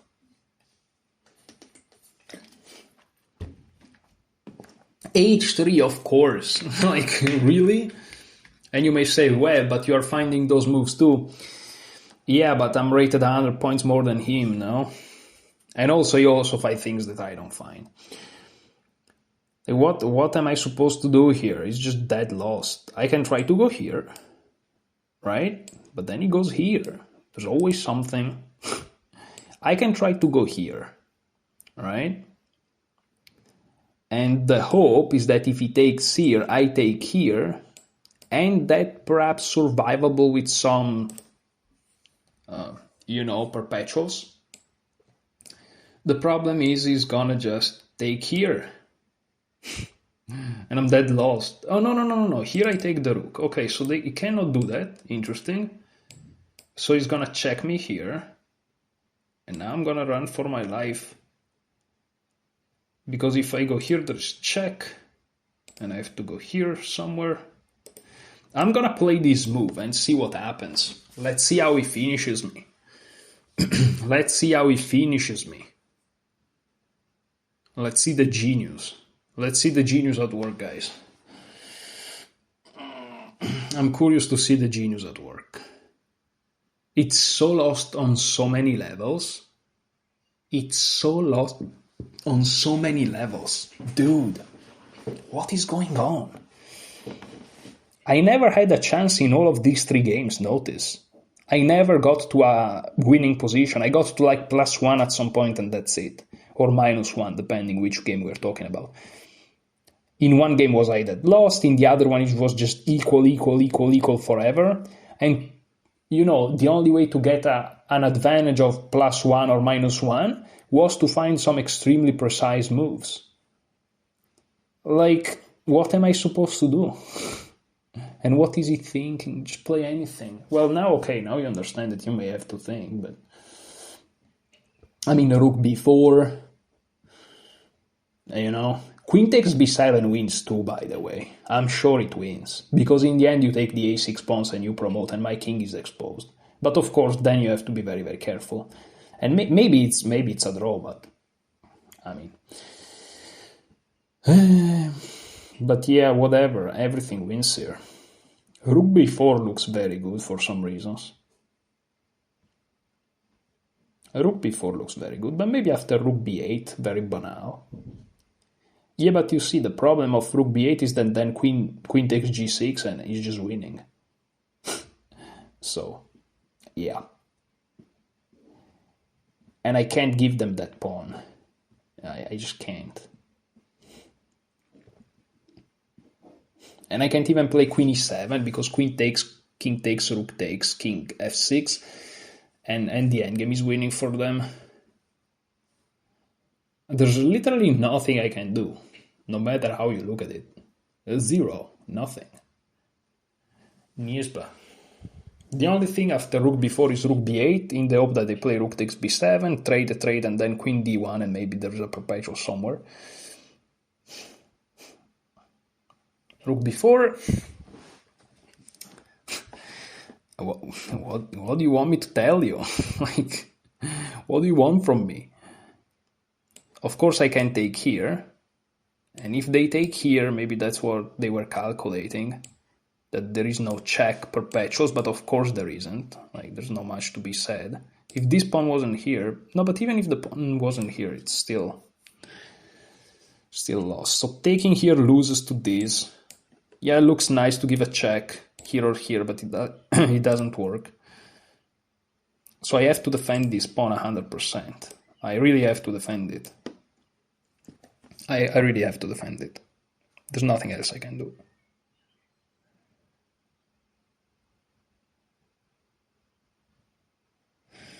I have to defend the pawn and hope for a miracle. This is the only thing I can do.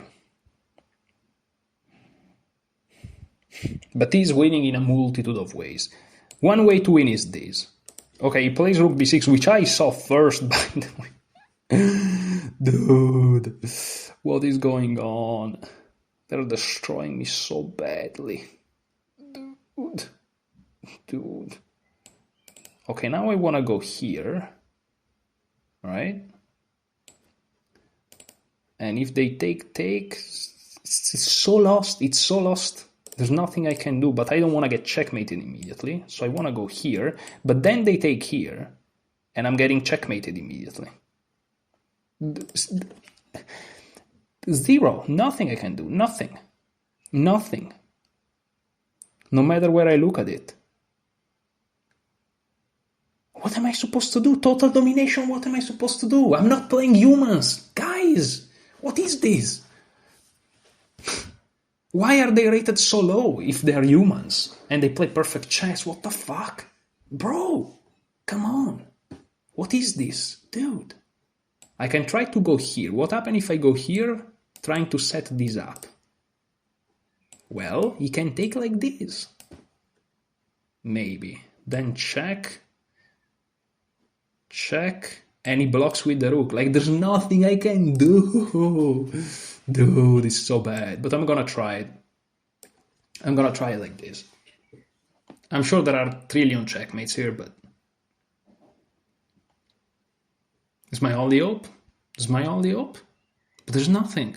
He can even take with a queen if he wants, and this is also okay, because after check, here, check, you stop with a queen, and that's winning. Like, there's nothing I can do, never.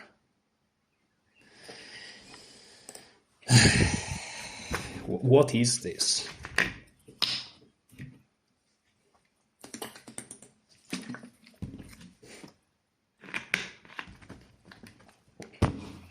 But I'm not getting angry.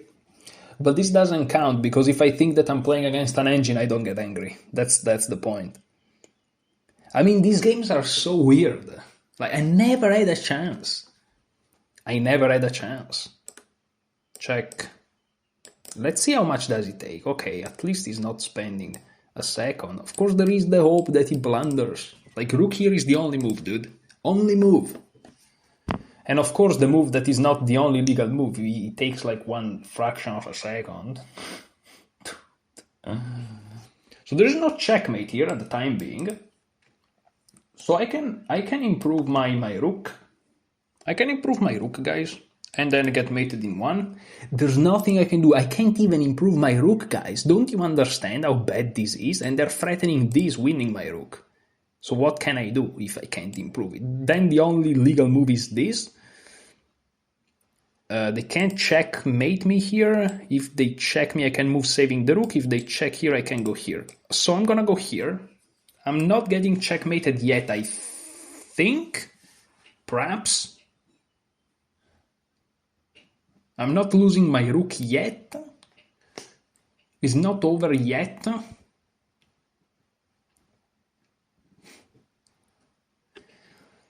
I'm curious to see the accuracy. Maybe it's just in my head, but again, I'm rated 2240. I'm playing against the 320-100 in a row, and I never had a single slight of a chance. What do you want me to say? What am I supposed to say? That's statistically very unusual. Like, okay, they take there. Okay. They take there. They can't checkmate me. This is still pinned. It's not over until it's over. I'm gonna go here. I'm gonna go here. Everything is defended. Everything is defended, guys. But they wanna go here. Yeah, now I'm thinking about actually surviving. Dude, come on, just don't get checkmated. You can't actually survive with these people. People. Yeah, you know.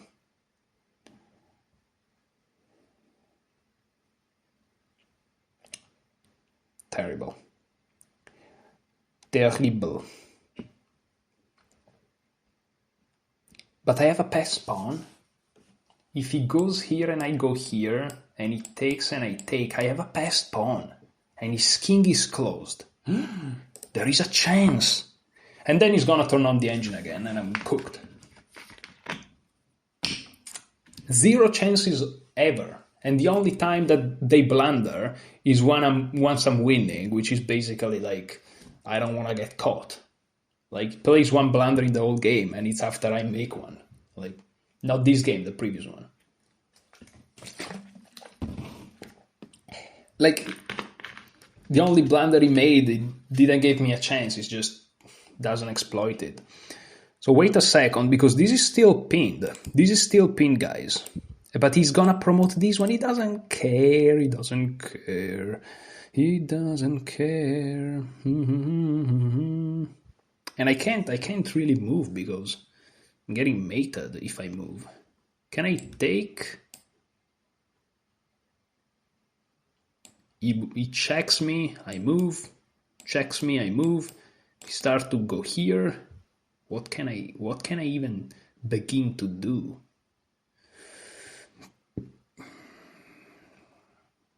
I'm gonna take it and hope for the best. There's not much else I can do here. I mean, what am I supposed to say here? He checks me, I go here, or I go here. Does it make a difference? I think it does in certain scenarios where I give them one free move and they go here, but now I actually have to escape. Otherwise, they just closes me in such a box that is impossible to breathe in that box. But nah, I'm just gonna stay here. What am I supposed to do?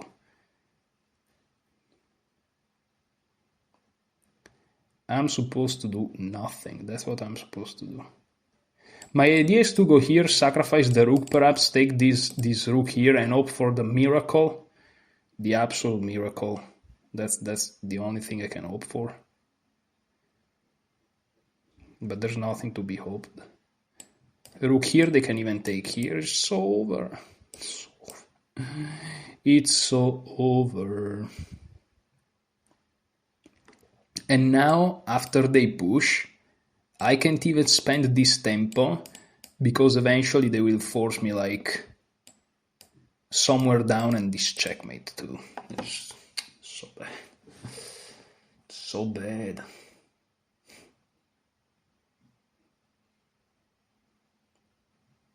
So bad, guys. So bad.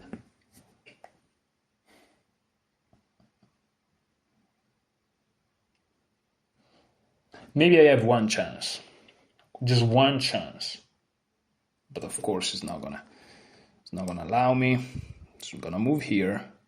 Oh, because C is controlling the dark diagonal, because otherwise I would have infiltrated. My idea was exactly to go here. Unbelievable. Zero chances. Zero chances given. This is a perfect game. If he keeps checking me... Oh, and now he decides to do this. Okay.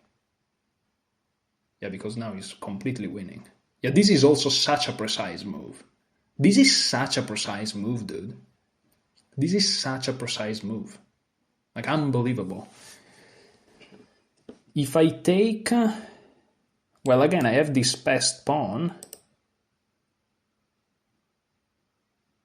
I'm gonna defend it. Look at this. If I take, right, and I defend my passed pawn, he pushes, I go here, and he stops like this. This is the engine thing. Like, there's nothing ever in the history of ever. There's nothing ever. It doesn't matter what you do. You're dead lost all the time. Check, takes, check, stops. It's so over in so many ways. I'm gonna try to go here, perhaps. I'm gonna try to go here. What can I do? There's nothing I can do. Nothing.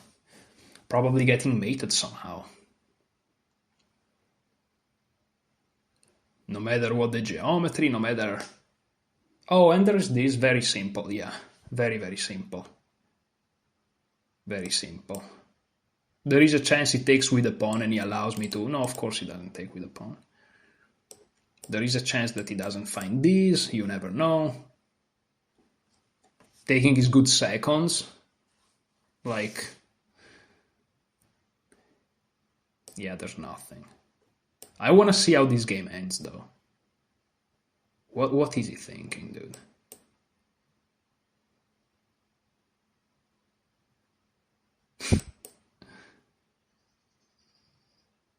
What is he thinking? What are you thinking, dude? Like, promote. What? What? You can just promote and check here and go back. Like, what? That's so crazy. Okay. Fuck this shit, dude. Unbelievable. Unbelievable. What do you want me to say? Like, I have no chances against people that are rated 100 points less than me. Let's look at the accuracy. Let's look at the accuracy now.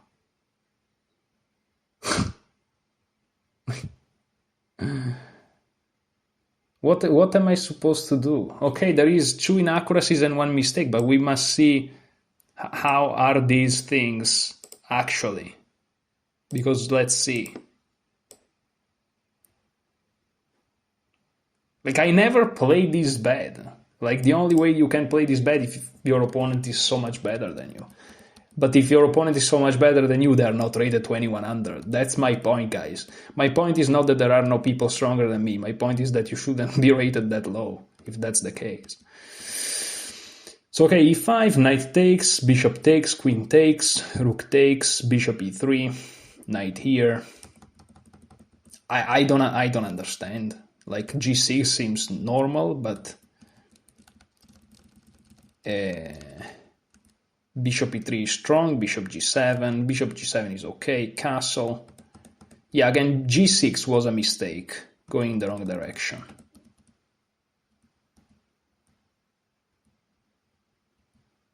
g6. Because after g6 there is bishop e3. And I can't... well, I can do this, but now castle, knight takes was better. And I have to take with a pawn. Yeah, already could have been exploited, but they castled. And here knight a5 I should have played, which is of course, again, this is what happens, also another pattern that you notice. The best move that you have for yourself are extremely weird moves. That's another thing. At least at my level, guys. At my level. That's the whole reason behind these people are probably cheating is that I've played at this level for years. And they don't play like this at this level. Like, that's the thing. I'm sure that if you go at 2600, they play like this even better, right? And if I played against them, I'm like, whoa, I'm against an engine. But of course, they're 2600, so I know it's not an engine. But at my level, or even 2100, they don't play like this. That's the thing. What's going on? Rook a to d1. Another mistake. And from here, they just play perfect, right? Because they already used their true inaccuracy. No, there's going to be an inaccuracy later, which is not an inaccuracy because it goes from +6 to +4, so it's irrelevant. So from here, they play perfect chess.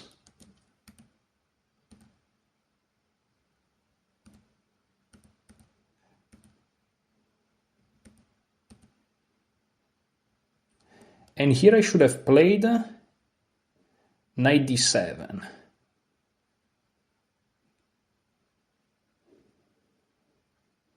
But what happens if they check me?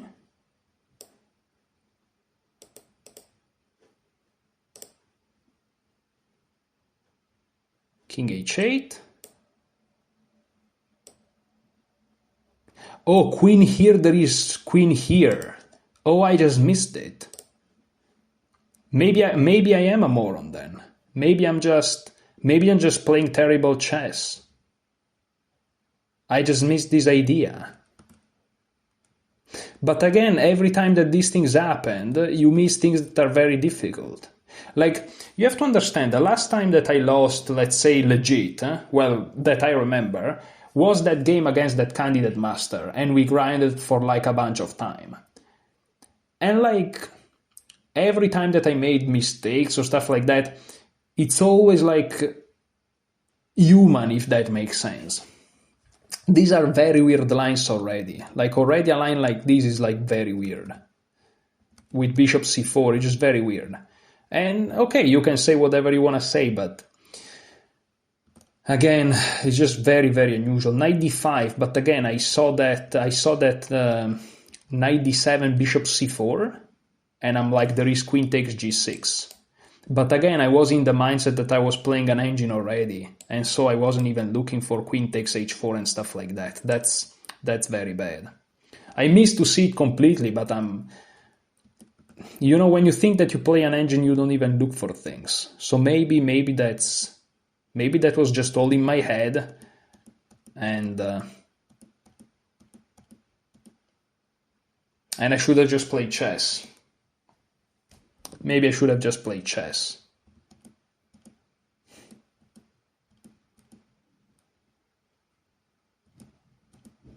Maybe I should have just played chess. I don't know what to tell you, but again, in 3 games, 0 chances at all. I'm trying, dude. Like, what am I supposed to say?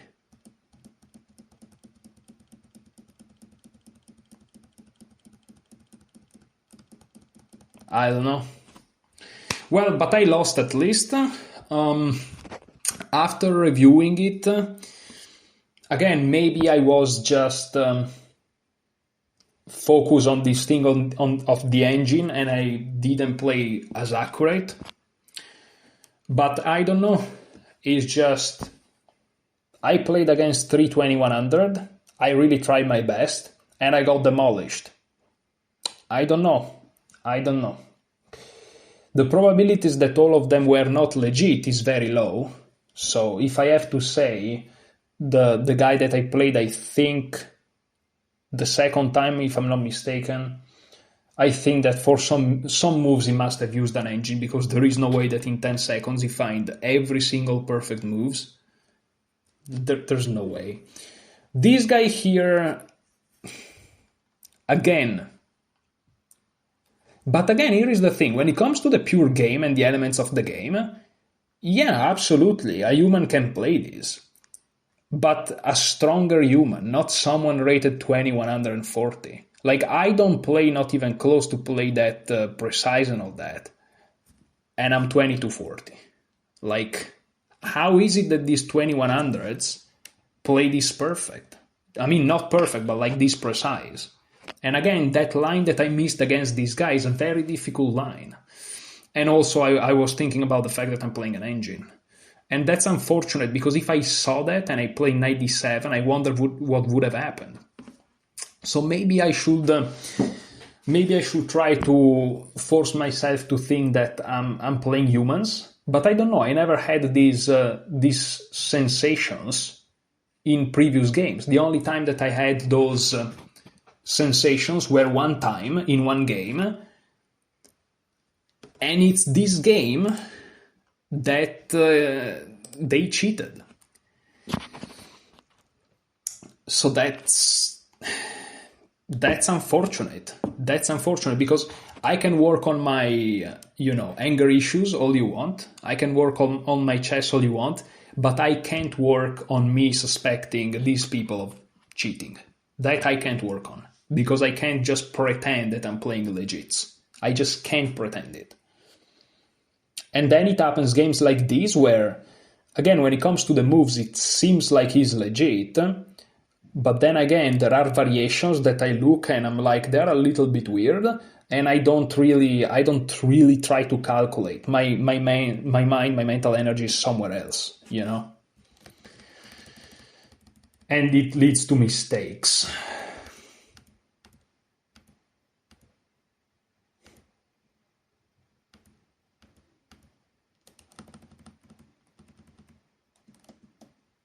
I don't know. Because again, if you think about it, like, castle is an inaccuracy.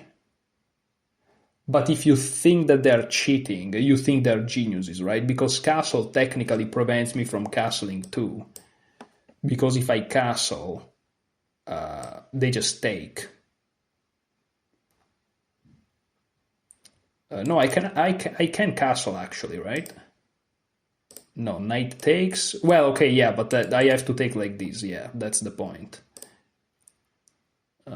Oh, no, I can't. Yeah. Bishop takes, queen takes, and queen takes. And he's only +1 because of rook a to d8. And then these guys, everything's hanging. I actually saw this too. But here is another thing.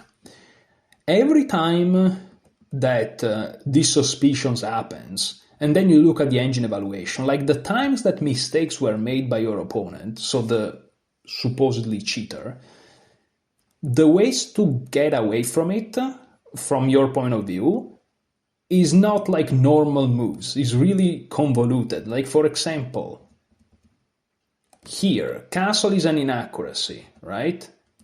And I can castle technically. It's not ideal, but I can kind of castle. But if I do it, the reason why it's okay, I lose a piece, is because I have enough counterplay. Like, it's very advanced things. Like, you have to give away a piece. Basically, this line here, just to make you understand, in this position, after castling, playing what I played, knight takes d4, or playing castle is the same evaluation. But this line drops a piece. Like, what? And I should have played knight a5? And that's how you keep equality, with knight a5. The king stays in the center, your knight goes on a5, and then they just don't miss. They don't miss. a5 should have been even more strong. Right? Rook a to d1. But rook a to d1 is also very strong. They move the queen. And I'm very happy. The proudest thing I am about this game is that I managed to find e5, f5. That was great. That was great. That was really great, really active. And here, but again, here I was already thinking that they were cheating. And this is what annoys me about this game, is that here I should have seen that knight d7 was playable. But I really thought that after bishop c4 here, this is just winning for them. But it's not. I mean, not that this is like some sort of a dream. But yeah, a very tough, again, situation like this, when you play a normal game against a normal 2100, they tend not to happen. Now, can they happen? Yeah, but they're going to happen rarely, because otherwise, he would be 2200, I would be 2100. If it was the other way around. But here I played the 3 games, no chances in none of those 3 games. And it's not that I played like that bad of chess. I mean, even here, I just missed one move. If you just miss one move and you play against 2100s, it's not that terrible, but here I got like 1 out of 3. I got demolished completely. I don't know. Maybe I'm just playing very badly, but if I'm playing really very badly and I'm playing against legit people, I'll eventually go back to 2100. And if that happens, great. Then I know that I'm going back instead of improving for some reasons. But I don't know, man. Tough games. I don't know what to tell you. Like, what am I supposed to do here? A 2100, low 2100s too. Tough games. And this game also, like, no shot, no chances. No chances ever.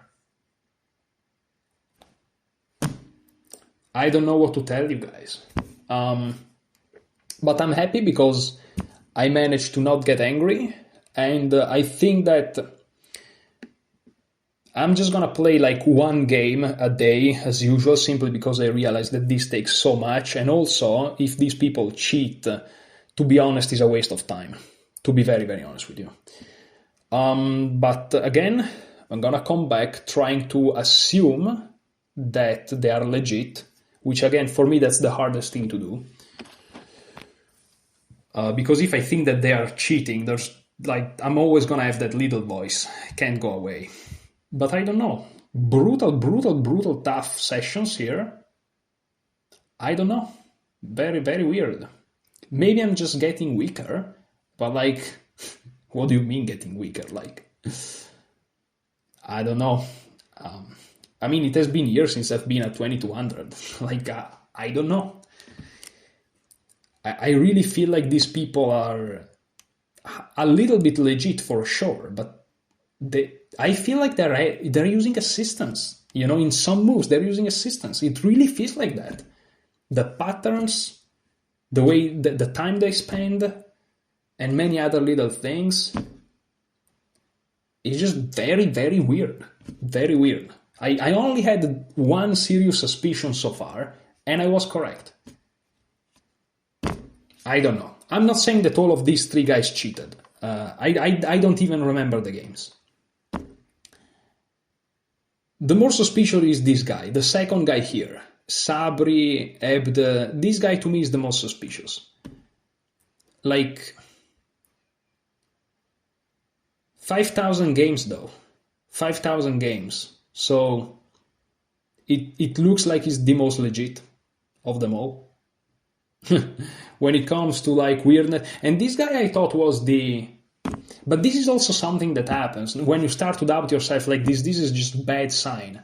In these 3... Let's put it this way. In these 3 games, I feel like, from my opponent perspective, 100% of the moves were not legit. This is what I'm gonna say. This is just what I'm gonna say. Because from a 2240, if you look at also statistics, from a 2240 perspective, or a 2250 when I started, if you go against 2100s, you shouldn't do 1 out of 3. That's just how it is. And statistics goes far beyond the, oh, you were tired today and stuff like that, you know. So yeah, thank you so much for watching. This video, it is what it is. Enjoy your chess.